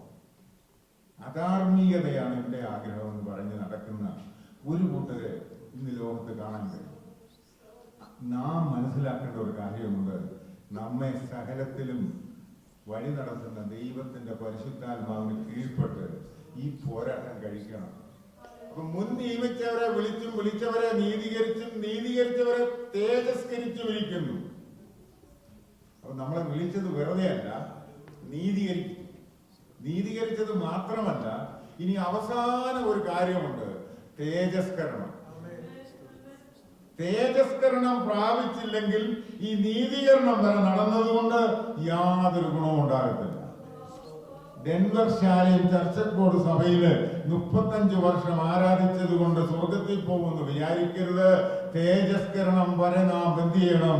ഈ വിശ്വാസത്തിന് വേണ്ടി പോരാടണം. തേജസ്കരണം പ്രാപിക്കുന്നത് വരെ നീ എന്ത് ചെയ്യണം? ഇത് തിരിച്ചറിവുള്ളവരായിരിക്കണം. അതാ യൂദ പറയുന്നത്, അതാ പൗലോസ് പറയുന്നത്. ഇനി യൂദായുടെ ലേഖനത്തിലേക്ക് നമുക്ക് വീണ്ടും വരാം. യൂദായുടെ ലേഖനത്തിലേക്ക് വരുമ്പോൾ അതിന്റെ 5 മുതൽ 11 വരെയുള്ള വാക്യങ്ങൾ നമുക്ക് ആ ഭാവം ഒന്നെടുക്കാം. 5 മുതൽ 11 വരെയുള്ള വാക്യങ്ങൾ. നിങ്ങളോ സകലവും ഒരിക്കൽ അറിഞ്ഞുവെങ്കിലും നിങ്ങളെ ഓർമ്മിപ്പാൻ ഞാൻ ചെയ്യുന്നതെന്നാൽ. ഇത് ഒരു മിനിറ്റ് നിൽക്കണേ, നിർത്തി വായിക്കണം. നിങ്ങളോ സകലവും ഒരിക്കൽ അറിഞ്ഞുവെങ്കിലും നിങ്ങളെ ഓർമ്മിപ്പാൻ ഞാൻ ഇച്ഛിക്കുന്നത് എന്തെന്നാ എന്ന് പറഞ്ഞാൽ നിങ്ങൾക്ക് കാര്യങ്ങളൊക്കെ അറിയും, മനസ്സിലായോ? പക്ഷെ പിന്നെ ഞാൻ ഇത് ഓർപ്പിക്കുന്നത് എന്തിനു വേണ്ടിയാണെന്നുള്ളത് നിങ്ങൾക്ക് തിരിച്ചറിവുണ്ടാകും. പലപ്പോഴും ദൈവമക്കള് ഈ പൊതു ശുശ്രൂഷകളിൽ പല സ്ഥലങ്ങളിൽ പോകുമ്പോൾ നമുക്ക് മനസ്സിലാവും, നമ്മളൊരാളോട് സുവിശേഷം പറയാൻ ചെല്ലുമ്പോഴും അതിന്റെ 10 ഇരട്ടി സുവിശേഷം നമ്മളോട് പറയുന്ന ആൾക്കാരുണ്ട്, മനസ്സിലായോ? ഈ മുറിവാക്യങ്ങളും ഇതെല്ലാം എടുത്തു വെച്ചിട്ട് നമ്മളോട് തർക്കങ്ങളും വാദങ്ങളും ഒക്കെ നടത്തുന്നവരുണ്ട്. അത് കള്ളുകുടിക്കുന്നവരും വീടി വലിക്കുന്നവരും തോന്നിവാസം നടക്കുന്നവരും അധർമ്മിയും എല്ലാം ഇവരുടെ എല്ലാം കയ്യിൽ ഇത് അരവെടിയിട്ടുണ്ട്. എന്നിട്ട് ഇവർ പറയുക ഞങ്ങൾക്കിതെല്ലാം അറിയാം. പക്ഷേ അറിഞ്ഞത് കൊണ്ട് കാര്യമില്ല. കഴിഞ്ഞ ദിവസം ദേവദാസൻ പറഞ്ഞതുപോലെ അറിവുണ്ട്, എല്ലാം ഉണ്ട്, പക്ഷെ പരിജ്ഞാനം ഇല്ല. തിരിച്ചറിവ് നമ്മുടെ ജീവിതത്തിൽ ഉണ്ടായി പരിജ്ഞാനം പ്രാപിക്കണം. അത് ഈ വചനത്തിന്റെ പരിജ്ഞാനം നാം പ്രാപിച്ചേ മതിയാകും. 10 വാക്യം കാണാതെ പറയാൻ പറഞ്ഞാൽ കാണാതെ പറയാം. പക്ഷെ പറഞ്ഞ വാക്യങ്ങൾ എന്താണെന്ന് ഒരു നിമിഷമെങ്കിലും ചിന്തിച്ചിട്ടാണോ പറയുന്നത്? കൊച്ചുപിള്ളേരുടെ കാര്യമല്ല ഞാൻ പറയുന്നത്, പ്രായമുള്ളവരുടെ കാര്യമാണ്. കുഞ്ഞുങ്ങൾ പറയും, അവർക്കത് അറിയാൻ പറ്റത്തില്ല, അവർക്ക് അത്രയും തിരിച്ചറിവില്ല. എന്നാൽ യഹോവ എന്റെ ഇടയനാകുന്ന എനിക്ക് മുട്ടുണ്ടാകുകയില്ല എന്ന് കാണാപ്പാഠം പഠിച്ചേച്ച് നടക്കുന്ന ഒരു അപ്പച്ചനോട് യഹോവ ഇടയനാണ്, മുട്ടുണ്ടാകത്തില്ലെന്ന് പറയുന്ന അപ്പച്ചനും കാണിക്കുന്ന പ്രവൃത്തി അതിന് വിപരീതമാണെങ്കിൽ ആ വാക്യം പറഞ്ഞതുകൊണ്ട് വല്ല അർത്ഥമുണ്ടോ? വചനം തിരിച്ചറിയണം. അതാണ് യൂദാ ഇവിടെ പറയുന്നത്. എന്നിട്ട് അതിന്റെ അടുത്ത ഭാഗം വായിച്ചേ.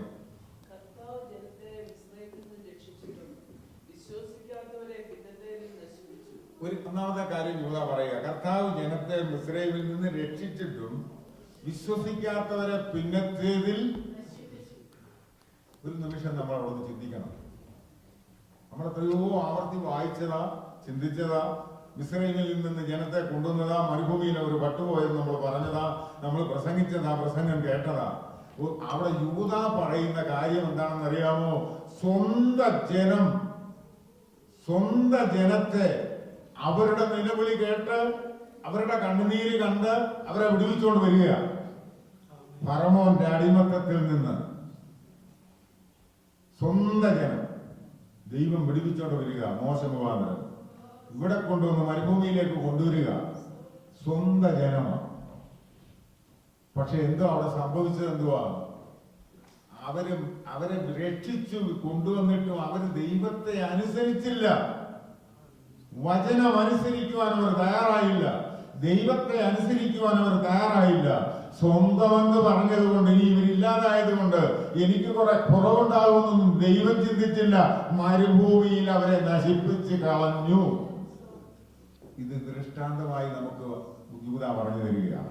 അതുകൊണ്ട് ഞാൻ രക്ഷിക്കപ്പെട്ടത് കൊണ്ട്, സ്നാനപ്പെട്ടത് കൊണ്ട്, ഞാൻ സഭയുടെ അംഗമായതുകൊണ്ട്, ഞാൻ ദശാംശം കൊടുക്കുന്നത് കൊണ്ട്, പള്ളി പണിയാൻ കാശ് കൊടുക്കുന്നത് കൊണ്ട്, ഞാനല്ലേ 10 പേരെ ഈ സഭയിലേക്ക് കൊണ്ടുവന്നത് കൊണ്ട് സ്വർഗത്തിൽ പോകുമെന്ന് വിചാരിക്കരുത്. ഇതൊന്നും നമ്മുടെ രക്ഷയുടെ മാനദണ്ഡമല്ല. ഇതൊക്കെ നാം ചെയ്യേണ്ട കാര്യങ്ങളാ. പക്ഷെങ്കില് ഇതിനു മുമ്പ് നിന്നെ വിളിച്ചത് അതിനു വേണ്ടിയല്ല, വിശ്വാസത്തിന് വേണ്ടി പോരാടാനാണ്. വിശ്വാസം നഷ്ടപ്പെടുന്നതൊന്നും ഒരു ദൈവം എന്റെ ജീവിതത്തിൽ ഉണ്ടാകരുത്. ആ വിശ്വാസത്തിന് വേണ്ടി പോരാടണം. പിശാച് പത്രോസ് പറയുന്നത് അലറുന്ന സിംഹം എന്ന പോലെ അവൻ ആരെ വിഴുങ്ങേണ്ടു എന്ന് നോക്കിക്കൊണ്ടിരിക്കുക. അപ്പൊ ഇങ്ങനെയുള്ളവനെ തിരിച്ചറിഞ്ഞ് അവനോട് പോരാട്ടം നടത്തുവാൻ ഒരു ദൈവ പൈതല് എക്കാലവും തയ്യാറായിരിക്കണം. വിശ്വാസം നഷ്ടപ്പെടുത്തരുത്. എന്താ വിശ്വാസം? നമ്മൾ ആദ്യമേ പറഞ്ഞു. പൗലോസ് പറയുന്നത് പോലെ, ഞാൻ നല്ല പോർ പൊരുതു, ഓട്ടം തികച്ചു, വിശ്വാസം കാത്തു, നീതിയുടെ കിരീടം ഇനി എനിക്കായി വെച്ചിരിക്കുന്നു. ഇതാ വിശ്വാസം. ഇത് കാക്കുക എന്ന് പറഞ്ഞ പൗലോസിനെ സംബന്ധിച്ചോളം പറഞ്ഞ ആ വാക്യം ഉണ്ടോ? ഞാൻ പറഞ്ഞിട്ടുണ്ടോ? റോമർ വാക്യം ഇല്ലെന്ന് തോന്നുന്നു. സോറി, ഓക്കെ, ഇല്ല, ആ ഭാഗം ഞാൻ തന്നിട്ടില്ല. നമുക്കറിയാവുന്ന വാക്യമാണ്. ഞാൻ പറയും, ഞാൻ നല്ലപോർ പൊരുതു, ഓട്ടം തികച്ചു, വിശ്വാസം കാത്തു. ദൈവമക്കളെ, ഒരു നിമിഷം നമ്മളൊന്ന് ചിന്തിച്ചേ. നമുക്കൊന്ന് പറയാൻ കഴിയുമോ? പൗലോസിനോട് ചേർന്ന്, കർത്താവേ, ഞാൻ ഇത്ര വർഷമായി രക്ഷിക്കപ്പെട്ട് സ്നാനപ്പെട്ട് ദൈവോർവയിൽ നിൽക്കുന്നു, ഞാൻ നല്ല പോരാ പൊരുതുന്നതെന്ന് പറയാൻ കഴിയും? കൂട്ടുകാരനെതിരെ, ഞാൻ റോയ്മോനെതിരെ നല്ല പോയി ഞാൻ പോരുന്നുണ്ട്, അല്ലെ മറ്റൊരാൾക്കെതിരെ നല്ല പോര്, വാക്കോരുണ്ട്, അല്ലാത്ത പോരുണ്ട്, ഈ പോരുണ്ട്. നീ മിടുക്ക് കാണിക്കുകയാണെന്ന് വിചാരിക്കുന്നത്. പൗലോസിനോട് പറയുന്നത്, ഒന്നുകൂടെ 40 അടി പലവട്ടം കൊണ്ട് എന്തെല്ലാം കപ്പൽ ചേത, എത്രമാത്രം ബുദ്ധിമുട്ട്, കഷ്ടത, പട്ടിണി, നിന്ന, പരിഹാസം, ഇതെല്ലാം സഹിക്കുമ്പോഴും പറയുന്നത് എന്താണെന്നറിയാമോ? ഞാൻ നല്ല പോർ പൊരുതുക. കാരണം എന്താണെന്നറിയാമോ? വിശ്വാസത്തിനെതിരെ വരുന്ന ഒന്നിനും ഞാൻ അടിമപ്പെടത്തില്ല. എനിക്കിത് പിടിക്കാമോ എന്ന് വെച്ച് ഞാൻ വീണ്ടും വീണ്ടും ഇതിനു വേണ്ടി ഓടിക്കൊണ്ടിരിക്കുക. മരണം അടുത്ത് കഴിഞ്ഞപ്പോൾ, മരണം തന്നെ സമീപിച്ചു കഴിഞ്ഞപ്പോഴാണ് പറഞ്ഞത്, എനിക്ക് ധൈര്യമായിട്ട് പറയാൻ കഴിയും, ഞാൻ നല്ല പോറാ പൊരുതത്. മക്കളെ, ഒരു നിമിഷം നമ്മൾ ചിന്തിക്കണം. ഞാനും നിങ്ങളും ആയിരിക്കുന്നത് ഒരു വല്ലാത്ത കാലയളവിലാ, ഒരു വല്ലാത്ത ലോകത്തിലാ. എന്തുവേതും പറഞ്ഞ് ഏതിനും വേണ്ടി നമ്മൾ കടിപിടി കൂടി, അല്ലെ അതിനു വേണ്ടി ഇതിനു വേണ്ടി എന്ന് പറഞ്ഞ് നടന്ന് നമ്മുടെ വിശ്വാസം നഷ്ടപ്പെട്ടു പോകാതിരിക്കുന്നതിന് വേണ്ടി യൂദാ ഒരു മുന്നറിയിപ്പ് നൽകുകയാണ്. മിസ്രൈമിൽ നിന്ന് കൊണ്ടുവന്ന ജനത്തെ കർത്താവ് കണ്ടിയില്ലെങ്കിൽ നിന്നെ ദൈവത്തിന് തള്ളിക്കളയാൻ ഒരു ബുദ്ധിമുട്ടുമില്ല. നീ വിചാരിക്കരുത് നിന്നെ തിരഞ്ഞെടുത്തെന്നുള്ളത് സത്യമാ, കർത്താവിന് വേണ്ടി നിന്നെ നിയോഗിച്ചെന്നുള്ളത് സത്യമാ, കരുണയും കൃപയും സമാധാനവും നിനക്ക് നൽകിയെന്നുള്ളത് സത്യമാ. പക്ഷെ നീ വിശ്വാസത്തിൽ നിലനിന്നില്ലെങ്കിൽ നിന്നെ തള്ളിക്കളയുമെന്നുള്ളതിന് യാതൊരു തടസ്സവുമില്ല എന്നുള്ളതൊന്ന് വ്യക്തമാക്കുന്നതിന് വേണ്ടിയാണ് യൂദാ ഈ പറഞ്ഞത്. വിശ്വാസത്തിന് വേണ്ടി പോരാടണം. നീ അടുത്ത വാക്യം വായിച്ച, തങ്ങളുടെ വാഴ്ച കാത്തുകൊള്ളാതെ സ്വന്തം വാസസ്ഥലം വിട്ടുപോയ ദൂതന്മാരെ മഹാദിവസത്തിന്റെ വിധിക്കായി എന്നേക്കുമുള്ള ചങ്ങലക്കിട്ട് അന്ധകാരത്തിൽ സൂക്ഷിച്ചിരിക്കുന്നു. ഒന്ന് സ്വന്തം ജനത്തിന്റെ കാര്യം പറഞ്ഞു, രണ്ടാമത് പറയുന്നത് സ്വർഗത്തിലെ ദൂതന്മാരെ കുറിച്ച്. അവരെ ഏൽപ്പിച്ച ഒരു വാഴ്ച ഉണ്ടായിരുന്നു.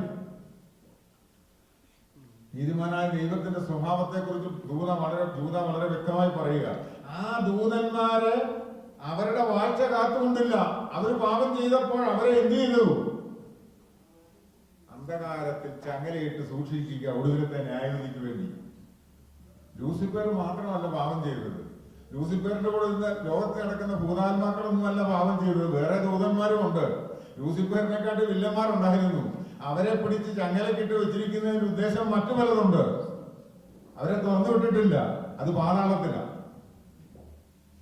അവിടെ ആ പാതാളത്തിന്റെ ആടുകളായിട്ട് പോകുന്ന കുറെ പേരുണ്ട്. നമ്മൾ മറന്നുപോകും. രണ്ട് സ്ഥാനമേ ദൈവം മനുഷ്യന് നിശ്ചയിച്ചിട്ടുള്ളൂ. ഒന്നുകിൽ നിത്യജീവൻ, അല്ലെങ്കിൽ എന്തുവാ നിത്യ മരണം. ഒന്നുകിൽ പാതാളം, അല്ലെങ്കിൽ വിശ്രാമസ്ഥലം, അല്ലെങ്കിൽ സ്വർഗത്തിൽ. അപ്പോൾ ഒരു ദൈവ പൈതലിന് വിശ്രാമസ്ഥലം സ്വർഗത്തിലുണ്ടെങ്കിൽ ദൈവഹിതമല്ലാതെ ജീവിക്കുന്നവൻ എവിടാ പോകുന്നത്? പാതാളത്തിൽ. അവിടെ ഒരു കൂട്ടരെ ബന്ധിച്ചിട്ടിരിക്കുന്നുണ്ട്. ദൂതന്മാർ അവിടെ കിടപ്പുണ്ട്. ആദാം മുതൽ ഇങ്ങോട്ട് ചിന്തിച്ചു നോക്കിയാൽ എത്ര കോടി ജനങ്ങൾ ഇപ്പൊ അവിടെ പോയി കിടപ്പുണ്ടെന്ന് അറിയാമോ? പിടുക്കന്മാർ അവിടെ ബന്ധിച്ചിട്ടിരിക്കുക, അവിടെ കിടക്കുക. അതൊരു ജയില.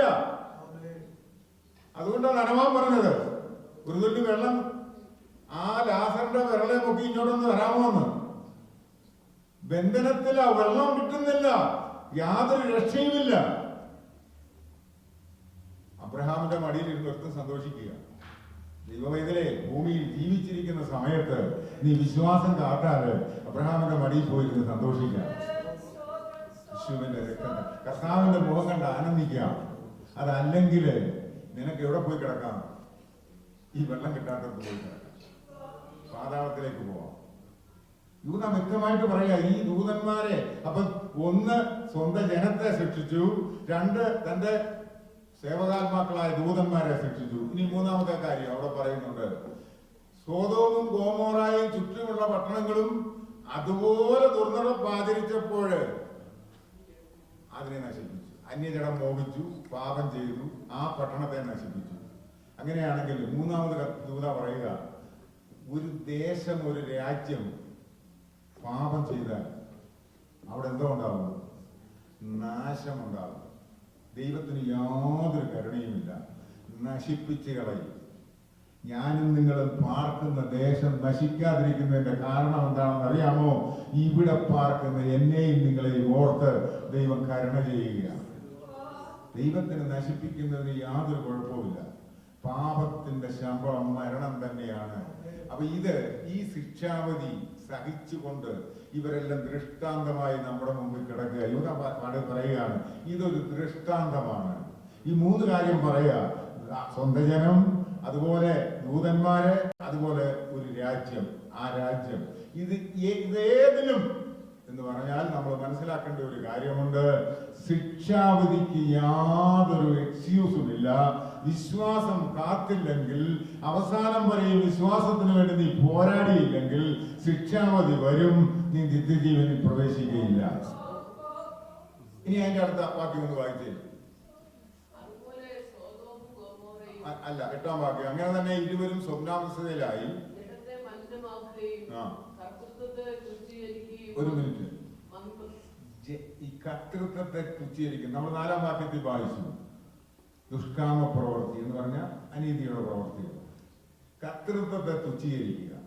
ഈ കർത്തൃത്വം എന്തുവാ? നമ്മുടെ മേൽ കർത്തൃത്വമുള്ള ആർക്കാ? ദൈവത്തിന് കർത്തൃത്വം, നമ്മുടെ കർത്താവിനാണ് കർത്തൃത്വം. ഇവിടെ ഈ ആരാധനയ്ക്ക് വന്നിരിക്കുമ്പോൾ ഇന്ന് തോമാച്ചാൻ ഇവിടെ ലീഡ് ചെയ്തത്. തോമാച്ചാൻ ഇവിടെ ലീഡ് ചെയ്യുമ്പോൾ ഇവിടെ തോമാച്ചാൻ അല്ല കർത്തൃത്വം നടത്തുന്നത്, ഇവിടെ കർത്തൃത്വം നടത്തുന്നത് കർത്താവാണ്. തോമാച്ചാനെ അതിനുവേണ്ടി ദൈവം നിയോഗിച്ചു കർത്തൃത്വം നടത്തുന്നത്. അപ്പൊ ഇവിടെ ആരാ മെയിനായിട്ടുള്ളത്? കർത്താവാണ്. രൂപേന്ദ്ര കർത്താവ് ഇവിടെ നിൽക്കുമ്പോൾ, കർത്തൃത്വം നടത്തുമ്പോൾ ഇവിടെ പറയേണ്ട കാര്യങ്ങൾക്ക് ലിമിറ്റേഷൻ ഉണ്ട്. ഇവിടെ നിൽക്കുന്നത് കർത്താവാ, കർത്തൃത്വം നടത്തുന്ന കർത്താവാ. നീ മിടുക്കനാണ്, മിടുക്കിയാണെന്ന് ദൈവസന്നിധിയിൽ മറ്റുള്ളവർ പറഞ്ഞേക്കാം, പക്ഷേ ഇവിടെ നിൽക്കുന്നത് ആരാണെന്നുള്ള ചിന്ത നമ്മുടെ ബോധ്യത്തിലുണ്ടാകണം. അത് വളരെ വ്യക്തമായി ദൈവത്തിന്റെ പരിശുദ്ധാത്മാവ് യൂദായിൽ കൂടെ പറഞ്ഞിരിക്കുക. മഹിമകളെ ദുഷിക്കുക, കർത്തൃത്വത്തെ തുച്ഛീകരിക്കുക, ഇതൊക്കെ പറഞ്ഞേച്ച് പറയുകയാണ്. ഈ പോരാട്ടത്തെ കുറിച്ച് പറയുമ്പോൾ എല്ലാ കാര്യവും യൂദ അവിടെ പറഞ്ഞിട്ടുണ്ട്. അതിന്റെ അടുത്ത വാക്യം, 9ാം വാക്യം ഒന്ന് വായിച്ചേ. അത് വളരെ ശ്രദ്ധിക്കണം.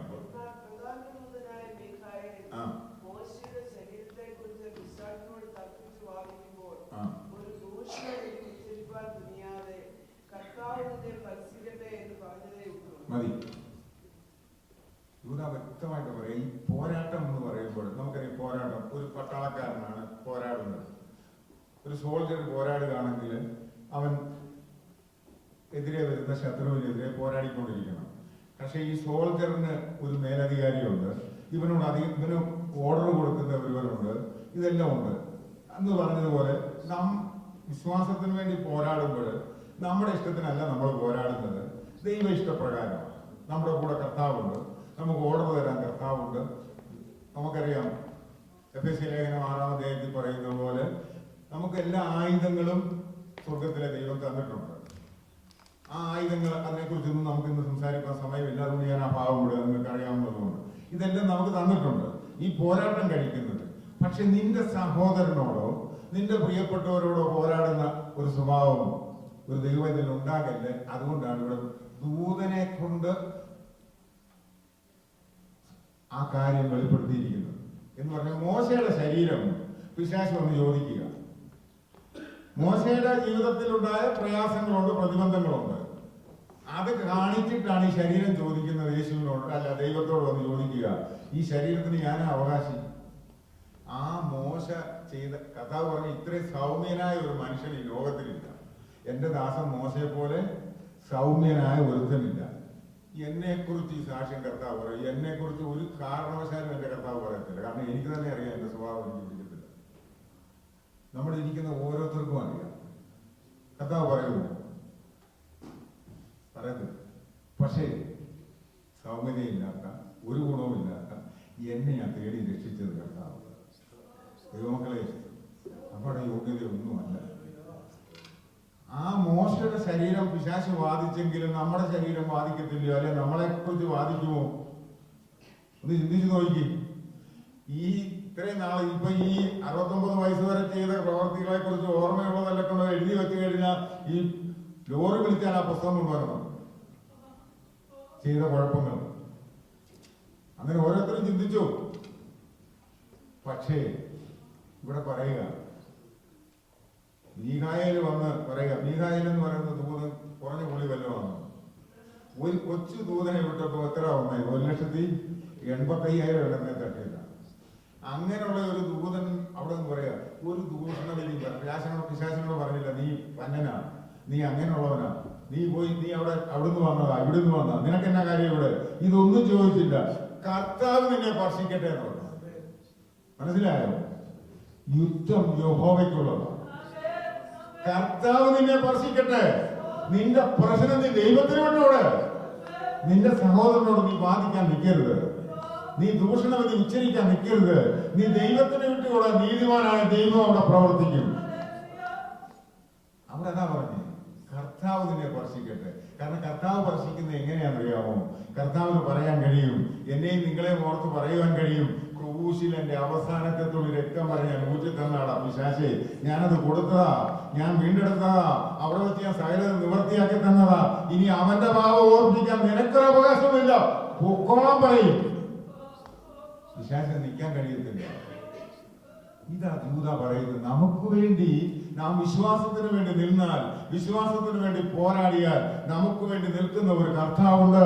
അവിടെ പ്രതിസന്ധി വരുമ്പോൾ, പ്രതികൂലം വരുമ്പോൾ, പ്രയാസം വരുമ്പോൾ അവിടെ നിൽക്കുന്ന ഒരു കർത്താവുണ്ട് എന്നുള്ളത് വളരെ വ്യക്തമായി ദൂത പറയുകയാണ്. ഇനി എന്റെ അവസാനം ആ 11-ാമത്തെ വാക്യം ഒന്ന് വായിച്ചു. അവർക്കയ്യോ കഷ്ടം, അവർ കയ്യിന്റെ വഴി നടക്കുകയും കൂലി കൊതിച്ച് ബിലെയാമിന്റെ വചനെ തങ്ങളെ തന്നെ ഏൽപ്പിക്കുകയും കോരങ്ങിന്റെ മത്സരത്തിൽ നശിച്ചു പോവുകയും ചെയ്തു. 3 കാര്യം പറയാം. ഇത്രയും പേരുടെ കാര്യങ്ങൾ പറഞ്ഞിട്ട് പറയാം അവർക്ക് അയ്യോ കഷ്ടം. ഇത് ദൈവത്തിന്റെ പരിശുദ്ധാത്മാ പറയുന്നത് ഓർത്തോണം. അവർക്ക് അയ്യോ കഷ്ടം എന്നിട്ട് പറയുക. അവരുടെ കൂട്ടത്തിൽ 3 പേരെ കൂടെ എടുത്ത് കാണിക്കുക. അവർക്ക് അയ്യോ കഷ്ടം. ഇതൊന്നും രക്ഷപ്പെട്ടിട്ടില്ല, ഇതൊന്നും രക്ഷപ്പെടാൻ പോകുന്നുമില്ല. ഇനിയും പറയുക, 3 വ്യക്തികളെ എടുത്ത് കാണിക്കുക, 3 സ്വഭാവത്തെ സഭയിലേക്ക് കാണിക്കുക. നുഴഞ്ഞ് കയറുന്നവരുടെ കൂട്ടത്തിലുള്ളവരെ കാണിച്ചുകൊണ്ട് പറയുക, നീ വിശ്വാസത്തിന് വേണ്ടി പോരാടണം. എന്താ പറയുന്നത്? കയ്യിന്റെ വഴി. കയ്യിന്റെ വഴി എന്തുവാ? സഹോദരനെ പഹിക്കുന്നതാ കയ്യിന്റെ വഴി. പാപം പാപമാണെന്ന് അറിഞ്ഞിട്ടും പകയായിട്ട് എടുക്കുന്നതാ കയ്യിന്റെ വഴി. പാപം നിന്റെ വാതൊക്കെ കിടക്കുന്നെന്ന് ദൈവം നേരിട്ട് പറയുക. നീ അതിൽ കൂടുതൽ പറയണോ? പ്രവാചകൻ പറഞ്ഞില്ല, മറ്റാരും പറഞ്ഞില്ല. അത് യഹോവയായ ദൈവം നേരിട്ട് പറയാം. പാപം ഇവിടെ കിടക്കുക, വാതിൽക്ക് കിടക്കുക. പാപം കൊണ്ട് നീ അകത്തോട്ട് കയറരുത്. നീ ആരാധിക്കാൻ വരുന്ന ആലയത്തിന്റെ വാതിലിന് പുറത്തത് കളഞ്ഞേച്ച് കയറണം. കാരണം ദൈവം നിനക്കൊരു മുന്നറിയിപ്പ് തരിക. പാപം വാതിക്കലുണ്ട്, അത് വാതിക്ക കിടക്കുക. എന്താണെന്നറിയാമോ? നീ അകത്തോട്ട് വരുമ്പോൾ നിന്റെ കൂടെ കയറി വരാൻ നീ അതിനെ സ്വീകരിച്ചുകൊണ്ട് ഇതിനകത്തോട്ട് വരരുത്. ഇതിനകത്ത് വന്നു കഴിഞ്ഞാല് നീ സഹോദരനെ പകയ്ക്കും, നീ സഹോദരനെ കൊല്ലുന്ന വാക്കുകൾ ഉച്ചരിക്കും, നീ സഹോദരനെതിരെ എഴുന്നേൽക്കാൻ ഇടയായിത്തീരും. അത് സംഭവിക്കരുത്. അതിനെ നീ പുറത്തിടണമെന്നുള്ള മുന്നറിയിപ്പ് യൂദ പറയുമ്പോൾ നാം മനസ്സിലാക്കേണ്ട ഒരു കാര്യമുണ്ട്. വിശ്വാസത്തിന് വേണ്ടി പോരാടുന്ന ദൈവവൈദ്യരെ ഈ പാപത്തെ നീ തിരിച്ചറിയണം. രണ്ടാമതൊരുത്തന്റെ കാര്യം പറയാം. ബിലെയാമിന്റെ വഞ്ചന. ഈ ബിലെയാമിന്റെ വഞ്ചന എന്ന് പറയുമ്പോൾ ദ്രവ്യാഗ്രഹം. ബിലെയാം ദൈവത്തിന്റെ പ്രവാചകനായിരുന്നു. പക്ഷെ ബാലാക്കിന്റെ പണവും സമ്മാനവും കണ്ടപ്പോൾ എന്തോ ചെയ്തു? കണ്ണു കുരുടായി. സമ്പത്തിന്റെ പുറകെ, സമ്പത്തിന് വേണ്ടി എനിക്കത് നേടണം, എനിക്കത് വേണം, ഈ ലോകത്തിലെ എല്ലാ കാര്യങ്ങളും വേണം, അതിനുവേണ്ടി ഞാൻ എന്തും ചെയ്യും, ഏത് വ്യാജമാർഗം ഉപയോഗിക്കും. ഇതെല്ലാം ഈ നുഴഞ്ഞു കയറുന്ന പൈശാചികന്റെ പരിപാടിയാണ്. ഇതാരുടെയെങ്കിലും ഉള്ളിലേക്ക് വരുന്നെങ്കിൽ, എന്നെ കേൾക്കുന്ന പ്രിയപ്പെട്ടവരെ, ഞാൻ നിങ്ങളോട് പറയട്ടെ, നാം വിളിച്ച് വേർതിരിക്കപ്പെട്ടവരാണ്. ക്രിസ്തുവിന് വേണ്ടി നാം ഒരുക്കപ്പെട്ടിരിക്കുന്നവരാണ്, തേജസ്കരിക്കപ്പെടേണ്ടവരാണ്, നിത്യജീവൻ പ്രാപിക്കേണ്ടവരാണ്. ആ നമ്മളെ യൂദ ഓർപ്പിക്കുകയാണ്, നിന്റെ വിശ്വാസം നീ കാത്തോണം. അതിനെതിരെ വരുന്ന ഇതുപോലെയുള്ളതായ നുഴഞ്ഞുകയറ്റക്കാർ എന്ന് പറഞ്ഞാൽ പിശാച് കയ്യിനിൽ പ്രവേശിച്ച് അവനെ കൊണ്ട് സഹോദരനെതിരെ പ്രവർത്തിച്ചതുപോലെ, അതുപോലെ ബിലെയാമിനെ കൊണ്ട് ഇസ്രായേൽ ജനത്തിനെതിരെ പ്രവർത്തിക്കാൻ ബാലാക്കിന്റെ പണം കണ്ട് കണ്ണുകുരുടായി പോയതുപോലെ ഈ അവസ്ഥകളൊക്കെ ജീവിതത്തിൽ വരുമ്പോൾ നീ മനസ്സിലാക്കിക്കോണം, ഞാൻ ഇതിനെതിരെ പോരാടിയേ മതിയാകും. മൂന്നാമതൊരുത്തിനെ കുറിച്ച് പറയുന്നു, കോരഹിന്റെ വഴി. കോരഹിന്റെ വഴി. കോരൻ എന്തോ ചെയ്തത്? അധികാരമോ നിഗള സ്വഭാവം ഇതും കൊണ്ടായി വരുന്നത്. കാരണം നേരത്തെ പറഞ്ഞ് ചിന്തിച്ച് കാര്യങ്ങൾ ഞാൻ ഈ പറയുമ്പോൾ നിങ്ങൾ മറ്റൊന്നും തെറ്റായിട്ട് വിചാരിക്കരുത്. ഞാനിത് ദൈവവചനം വളരെ വ്യക്തമായി പരിശുദ്ധാത്മാവ് തന്നതായി പറയുന്നത്.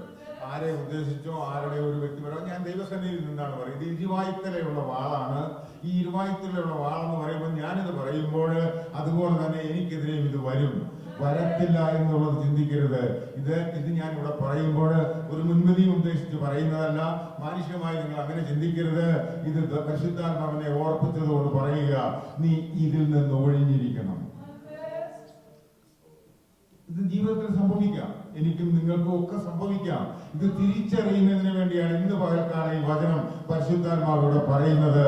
ഇനിയും നിന്റെ ജീവിതത്തിൽ ഇത് ഉണ്ടാകരുത്. നിന്റെ ജീവിതത്തിൽ അധികാര മോഹത്തിന് വേണ്ടി നിന്റെ സഹോദരനെ നീ ദൈവത്തെ ഇറക്കുമെന്ന് പറഞ്ഞ് സ്വർഗത്തിൽ കയറാൻ ഏതെങ്കിലും ഒരുത്തിനെ കൊണ്ട് കഴിയുമോ? ദൈവം നിയമിച്ചവനെ മാറ്റണമെന്ന് പറയുവാൻ ഈ ലോകത്തിൽ ഒരൊറ്റ ശക്തിക്കും കഴിയത്തില്ല. നിങ്ങൾ വിചാരിക്കരുത്. ദൈവം ഒരാളിനെ നിയോഗിച്ചാൽ, ആമോസിന്റെ ലേഖനമൊക്കെ പഠിക്കുമ്പോൾ നമുക്കറിയാം, കാട്ടത്തെപ്പഴം പറക്കി നടന്നവനെ വിളിച്ചുകൊണ്ട് വന്നിട്ട് പറഞ്ഞ് പ്രവചിക്കാൻ പറഞ്ഞു. ഇസ്രായേൽ പറഞ്ഞു, ഇവിടെ ഇവൻ എങ്ങാണ്ട് കിടന്നു. അപ്പൊ പറഞ്ഞു, ശരിയാ, ഞാൻ കാട്ടത്തെപ്പഴം പറക്കി വിൽക്കുന്നവനായിരുന്നു, ആടിനെ ചുറ്റി കാട്ടത്തെപ്പഴം പറക്കി വിൽക്കുന്നവനായിരുന്നു. പക്ഷെ കർത്താവ് എന്നോട് പറഞ്ഞു പോയി പ്രവചിക്കാൻ. നാട്ടുകാർ പറഞ്ഞ പ്രവചനം നിർത്തുമോ? നിർത്തത്തില്ല. പറഞ്ഞതാരാ? കർത്താവ്. നിന്റെ വിദ്യാഭ്യാസ യോഗ്യത കണ്ടുകൊണ്ടും നിന്റെ ആരോഗ്യം കണ്ടുകൊണ്ടും നിനക്ക് നല്ല ഇസങ്ങളുണ്ടെന്ന് പറഞ്ഞതുകൊണ്ടൊന്നും അല്ല നിന്നെ വിളിച്ചത്. ദൈവത്തിന് നിന്നെ കൊണ്ട് ആവശ്യമുണ്ട്. ഒരുവനെ ദൈവം ഒരു സ്ഥാനത്ത് നിയോഗിച്ചാൽ ആ സ്ഥാനത്ത് ദൈവം അവനെ കാത്തുകൊള്ളും. നമ്മൾ ഉച്ചൂത്തി പറഞ്ഞാൽ ഒന്നും നടക്കത്തില്ല. പക്ഷെ ഒരു കാര്യം മറന്നു പോകരുത്, നീ വിശ്വാസത്തിന് വേണ്ടി പോരാടുന്നില്ലെങ്കിൽ നിന്നെ ഈ നുഴഞ്ഞുകയറ്റക്കാരൻ വന്ന് നിന്നെ ഇതിലേക്ക് കൊണ്ടുപോയിട്ട് ഇതിന്റെ മുകളിൽ പറഞ്ഞിരിക്കുന്ന കാര്യം കണ്ടോ, അവർക്ക് അയ്യോ കഷ്ടം എന്ന് പറഞ്ഞിരിക്കുന്ന പരിശുദ്ധാത്മാവ് എന്നെയും നിങ്ങളെ നോക്കി പറയരുത്, അയ്യോ അവർക്ക് കഷ്ടം.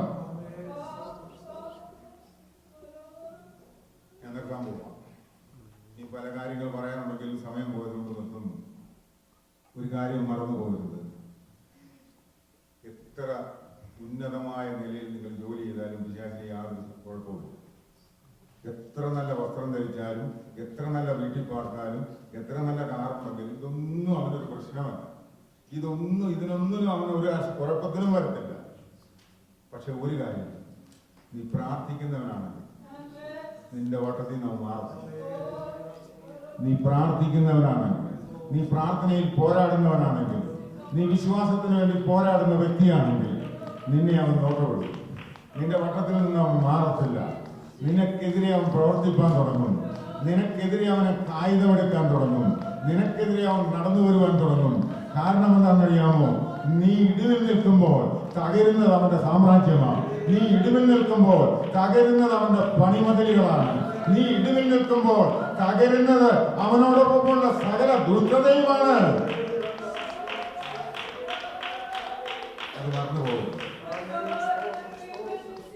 പെന്തക്കോസ്തുകാരുടെ ഇടയിൽ പിശാച് കയറി വരുന്ന ഈ ആരാധന നടക്കുന്നിടത്ത് അവന് വന്ന് അവിടെ നിന്നേച്ചാൽ പോയോ. കാരണം ഈ ആരാധനയുടെ ശബ്ദം ഉയരുമ്പോൾ ഈ യഥാർത്ഥത്തിൽ ദൈവത്തെ ദൈവവേദന ആരാധിക്കുമ്പോൾ ഇവൻ ഇതിനകത്ത് കയറാനുണ്ട്. മനസ്സിലായോ? ഇവൻ അവിടെ ദൂരം വിട്ടുപോകും. പണ്ട് BBS പഠിപ്പിക്കും പറയാം, ഹല്ലേലൂയ പറഞ്ഞ പിശാച് ഓടിപ്പോകുന്നു. കുഞ്ഞുങ്ങളോട് പറയും, അവരപ്പോ ഉച്ചത്തിൽ ഹല്ലേലൂയ പറയും. കാരണം എന്താ അറിയാമോ? പിശാച് ഓടിപ്പോവാൻ. ഇവിടെ വന്നിട്ട് നീ സ്തോത്രം പറയും. ഒരു സ്തോത്രത്തിന്റെ വിലയെ കുറിച്ച് നമുക്കറിയത്തില്ല. ആ സ്തോത്രത്തിന്റെ വില വലുതാണ്. അതുകൊണ്ട് നാം ദൈവസന്നിധിയിൽ ആത്മാവിലും സത്യത്തിലും ആരാധിക്കുമ്പോൾ ഇവിടെ അവൻ കയറി വരത്തില്ല. അവനിവിടെ യാതൊരു എന്നാൽ നുഴഞ്ഞുകയറ്റക്കാർ കയറി വന്ന് ഇതിനകത്ത് ഇരിക്കുന്നത് എപ്പോഴാണെന്നറിയാമോ? അവസരം കൊടുക്കുമ്പോഴാണ്. അത് ഞാൻ നിങ്ങൾ പറഞ്ഞ അവസരം കൊടുക്കരുത്. പിശാച് വരുന്ന മേഖല പെന്തക്കോസ്തുകാരുടെ ഇടയിൽ എവിടെയൊക്കെയാണെന്നറിയാമോ? കമ്മിറ്റി കൂടുന്നത് വരും. അത് നേരത്തെ വന്ന ഹാജരാകും. ജനറൽ ബോഡിയിൽ വരും, നേരത്തെ വന്ന ഹാജരാകും. പിന്നെ നിങ്ങളുടെ ഫോണിലാണ് ഈ ആരാധന കഴിഞ്ഞു പോകും. നിങ്ങളുടെ ഫോണിനകത്ത് ഇന്ന് തോമാച്ചാൻ ലീഡ് ചെയ്തത് 4 കാര്യം പറഞ്ഞ് മറ്റൊരാളോട് പറഞ്ഞ്, അല്ലെ ഇന്ന് വേഗം പ്രസംഗിച്ചത്, അത് അതിന്റെ കുറ്റവും കുറവും കണ്ടുപിടിച്ച് പറയാം. ഇതൊക്കെയാണ് ഇവന്റെ പരിപാടി. ഇതെടുക്കുമ്പോൾ നീ ചിന്തിച്ചോണം, ഞാൻ ആർക്കെതിരെയാണ് സംസാരിക്കുന്നത്? എന്റെ വിശ്വാസത്തിന് വേണ്ടി പോരാടേണ്ട ഞാൻ നുഴഞ്ഞുകയറ്റക്കാരന് ഇടം കൊടുത്തിട്ട് നാശത്തിലേക്ക് പോകുന്നവരുടെ കൂട്ടത്തിലാകാതെ നിത്യജീവനിലേക്ക് പ്രവേശിക്കുന്നവരുടെ കൂട്ടത്തിൽ എന്റെ പേരും ഉണ്ടാകണം എന്നുള്ള ചിന്ത നമ്മുടെ ഓരോരുത്തരുടെയും ജീവിതത്തിൽ ഉണ്ടായിരിക്കണം. അതിനുവേണ്ടി ഇന്ന് പകൽക്കാലം നമ്മെ തന്നെ സമർപ്പിക്കണം. ഓടിയതും അധ്വാനിച്ചതും വൃഥാവായി പോകാതെ കർത്താവേ, നിത്യജീവൻ പ്രാപിപ്പാൻ ഞാൻ യോഗ്യനാണ്. പൗലോസ് പറയുന്നത് പോലെ ഞാൻ നല്ല പോർ പൊരുതു, ഓട്ടം തികച്ചു, വിശ്വാസം കാത്തു, നീതിയുടെ കിരീടം ഞാൻ പ്രാപിക്കും. അത് എനിക്ക് മാത്രമല്ല, കർത്താവിൽ പ്രത്യാശ വെച്ചിരിക്കുന്ന സകലർക്കും അത് ഒരുക്കിയിരിക്കുക. ആ കൂട്ടത്തിൽ ഞാനും ഉണ്ട്, നിങ്ങളുമുണ്ട്. അതിന്റെ 25-ാമത്തെ വാക്യങ്ങളൊന്ന് വായിച്ചു. വീഴാതെ വണ്ണം നിങ്ങളെ സൂക്ഷിച്ച് തന്റെ മഹിമാസന്നിധിയിൽ കളങ്കമില്ലാത്തവർ, ശക്തിയുള്ളവൻ. മതി, അത്രയും നിർത്ത്. വീഴാതെ വണ്ണം നിങ്ങളെ സൂക്ഷിച്ച് തന്റെ മഹിമാസന്നിധിയിൽ കളങ്കമില്ലാത്തവരായി ആനന്ദത്തോടെ നിർത്തുവാൻ ശക്തിയുള്ളവന്. ഞാനും നിങ്ങൾ സേവിക്കുന്ന ദൈവം ആരാന്ന് മനസ്സിലായോ? വീഴാതെ നമ്മെ നിർത്താൻ കഴിവുള്ളവൻ. അത് തന്നെയല്ല, തന്റെ സന്നിധിയിൽ, മഹിമാസന്നിധിയിൽ കളങ്കമില്ലാത്തവരായി നിർത്താൻ എന്ന് പറഞ്ഞാൽ നമ്മുടെ നീതി പ്രവൃത്തിയൊക്കെ കറ പുറന്ന തുണികളാണ്. എന്നാൽ അവിടെ കളങ്കമില്ലായ്മ എങ്ങനെയാ വരുന്നത്? യേശുവിന്റെ രക്തത്താൽ ഒരു കഴുകിൽ നമ്മളെ കഴുകുക. നമ്മുടെ ഉച്ച മുതൽ ഉള്ളംകാൽ വരെ ആ യേശുവിന്റെ രക്തത്താൽ കഴിയുമ്പോൾ കളങ്കമില്ലാത്തവരായി പിതാവിന്റെ സന്നിധിയിൽ നമ്മളെ നിർത്തുവാൻ കഴിവുള്ള പുത്രനായ ക്രിസ്തു പറയുക, പിതാവ് ഒരിക്കൽ നമ്മെ തെരഞ്ഞെടുത്തതാ. എന്നാൽ ക്രിസ്തു പറയുക, എന്നിൽ കൂടെ അത് പൂർത്തീകരിച്ച് പിതാവിന്റെ സന്നിധിയിൽ ഞാൻ നിങ്ങളെ കൊണ്ട് നിർത്തുന്നത് കളങ്കമില്ലാത്തവരാ. അതിന് കഴിവുള്ള ഒരു ദൈവമാ പറയുന്നത്. അവൻ അതിന് ശക്തിയുള്ളവനാ. ആ ദൈവം പറയുകയാണ്, നിങ്ങൾ വിശ്വാസത്തിൽ നിലനിൽക്കണം, വിശ്വാസത്തിന് വേണ്ടി പോരാടണം. അവസാനം യൂദ ഇതെല്ലാം പറഞ്ഞിട്ട് അവിടെ ഒരു ആശീർവാദം പറയുന്നുണ്ട്. നമ്മുടെ കർത്താവായ യേശുക്രിസ്തു മുഖാന്തരം നമ്മുടെ രക്ഷിതാവായ ഏക ദൈവത്തിന് തന്നെ സർവകാലത്തിനു മുമ്പും ഇപ്പോഴും സദാകാലത്തോളം തേജസ്സും മഹിമയും ബലവും അധികാരവും ഉണ്ടാകുമാറാകട്ടെ. ആ ഭാവം ശ്രദ്ധിച്ചോണം. തേജസ്, മഹിമ, ബലം, അധികാരം. ഇതാർക്കാ ഉള്ളത്? സഭയുടെ സെക്രട്ടറിക്കല്ല, സഭയുടെ മൂപ്പനല്ല, സഭയുടെ ഭാഷക്കല്ല. ഇതാർക്കായി അധികാരമുള്ളത്? കർത്താവായ യേശു ക്രിസ്തുവിന്. ഇത് മറന്നു പോകരുത്, ഇത് മറന്നു പോകരുത്. ഇവിടെ എഴുന്നേറ്റ് എന്തും പറയരുത്. കർത്തൃത്വം ഇവിടെയുണ്ട്. ദൈവമക്കളെ, ഞാൻ സ്നേഹത്തോടെ പറയട്ടെ, എന്നെ ഉൾപ്പെടെ ഞാൻ ചേർത്ത് പറയട്ടെ, തേജസ്കരിക്കപ്പെട്ടില്ലെങ്കിൽ ഈ ഓടുന്നത് കൊണ്ട് ഒരു അർത്ഥവുമില്ല. തേജസ്കരിക്കപ്പെട്ടില്ലെങ്കിൽ നമ്മുടെ ജീവിതം കൊണ്ട് യാതൊരു അർത്ഥവുമില്ല. അവസാനം വരെ പോരാടുവാൻ, അന്ത്യം വരെ പോരാടുവാൻ, അന്ത്യം വരെ ഈ പോരാട്ടം നടത്തുവാൻ സ്വർഗത്തിലെ ദൈവം നമുക്ക് സഹായിക്കട്ടെ. ഒരു നിമിഷം നമ്മുടെ ഹൃദയം ദൈവസന്നിധിയിൽ ഒരു നിമിഷം ഒന്ന് ചിന്തിച്ച്, കർത്താവേ, എന്റെ പോരാട്ടം വിശ്വാസത്തിന് വേണ്ടിയാണോ? ഇതുവരെയും എന്റെ ജീവിതത്തിൽ ഈ തിരിച്ചറിവ് ഉണ്ടായിട്ടില്ലെങ്കിൽ ഇന്ന് പകൽക്കാലം ഈ തിരിച്ചറിവ് നിന്റെ ജീവിതത്തിൽ ഉണ്ടാകണം. കഴിഞ്ഞു പോയതൊക്കെ പോട്ട്. കഴിഞ്ഞ കാലങ്ങളിൽ വന്നതൊന്നും അല്ല നമ്മുടെ ദൈവം നോക്കുന്നത്. നീ ദൈവസേനയിൽ കടന്നു വന്ന് കർത്തൃത്വത്തിന് കീഴ്പ്പെടണം. അല്ലെങ്കിൽ ദൃഷ്ടാന്തമായി പലതും നിന്റെ മുമ്പിലുണ്ട്.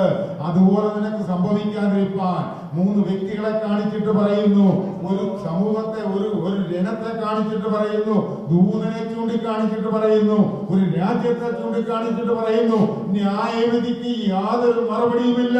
ന്യായവിധി അയക്കുന്ന നീതിമാനായ ദൈവമാണ്. എന്നാൽ നിന്നെ രക്ഷിക്കുന്ന ഒരു കർത്തൃത്വമുണ്ട്, നിനക്ക് വേണ്ടി പ്രവർത്തിക്കുന്ന ഒരു കർത്തൃത്വമുണ്ട്.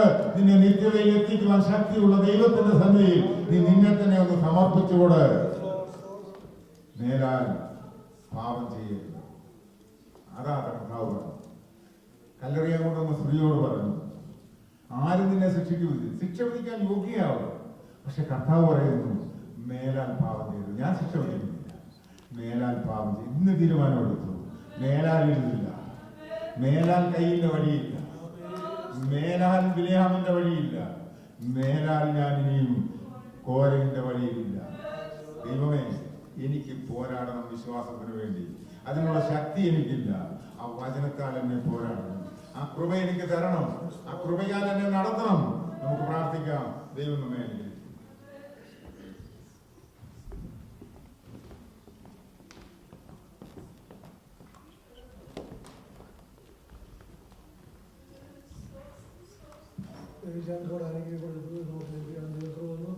അവരെ കുടുംബാനുധാരമായിട്ട് അനുഗ്രഹിക്കട്ടെ. അവർ പ്രാർത്ഥിക്കുക. ദൈവം വിഷയത്തിലൊക്കെയും ദൈവത്തിന് മറുപടി കാണുവാൻ നമുക്ക് പ്രാർത്ഥിക്കാം. ഇപ്പോൾ പ്രാർത്ഥിച്ച് വിളിച്ചാൽ ആശ്രമം പറഞ്ഞ്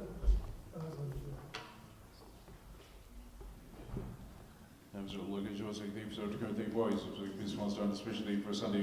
Look at just you giving us, especially gathered together, get just in this house, get just worship, get just thank for you, big smalls, each of our lives, get just all the families you brought together here, get just thank for you, and especially this past week in each of our lives, get just especially once again thank you for especially the deliverance you gave up us life, get just let's guide him, especially when he does get just fully recover as well, get just apostle elders are second suffering, get just in our church, get just give the deliverance the right time as well, get just. And also we pray for all the prayer requests in our church, God Jesus, that we would need for our lives, God Jesus, especially those next week, work in school and everything, according to your promise, God Jesus. Once again, thank you for especially the word you've given us today, God Jesus, help to apply our lives, according to your promise, God Jesus, not deny our faith, God Jesus, follow faith, put you first in everything we do, God Jesus. We need your help, and we need your guidance to make through, God Jesus. We do this especially all the meetings throughout the week, up to blessing our lives, especially for tonight's NACOG meeting, for especially tomorrow night's Monday night prayer meeting. Also, please help our fasting prayer meeting on Friday, especially also our cottage meeting on Saturday as well. Also, please help us next week, Sunday services, and also for youth meeting as well. Let's go to your Pantheon, God Jesus. We also pray, especially this next week, all those who are traveling, God Jesus, especially as Pastor travels back. Let's get be safe on his trip, God Jesus. Mr. John's family as well, God Jesus, and all those others supposed to be safe, God Jesus. Once again, thank you for blessing each of our lives, God Jesus. Thank you for your time you've given us. Bless our meeting according to Pantheon, God Jesus. So we get out today, be safe according to Pantheon. Thank you, Lord. In Jesus, I pray. Amen. കർത്താവ് നമ്മുടെ പ്രാർത്ഥന കേട്ടതിനായി നമുക്ക് സ്തോത്രം ചെയ്യാം.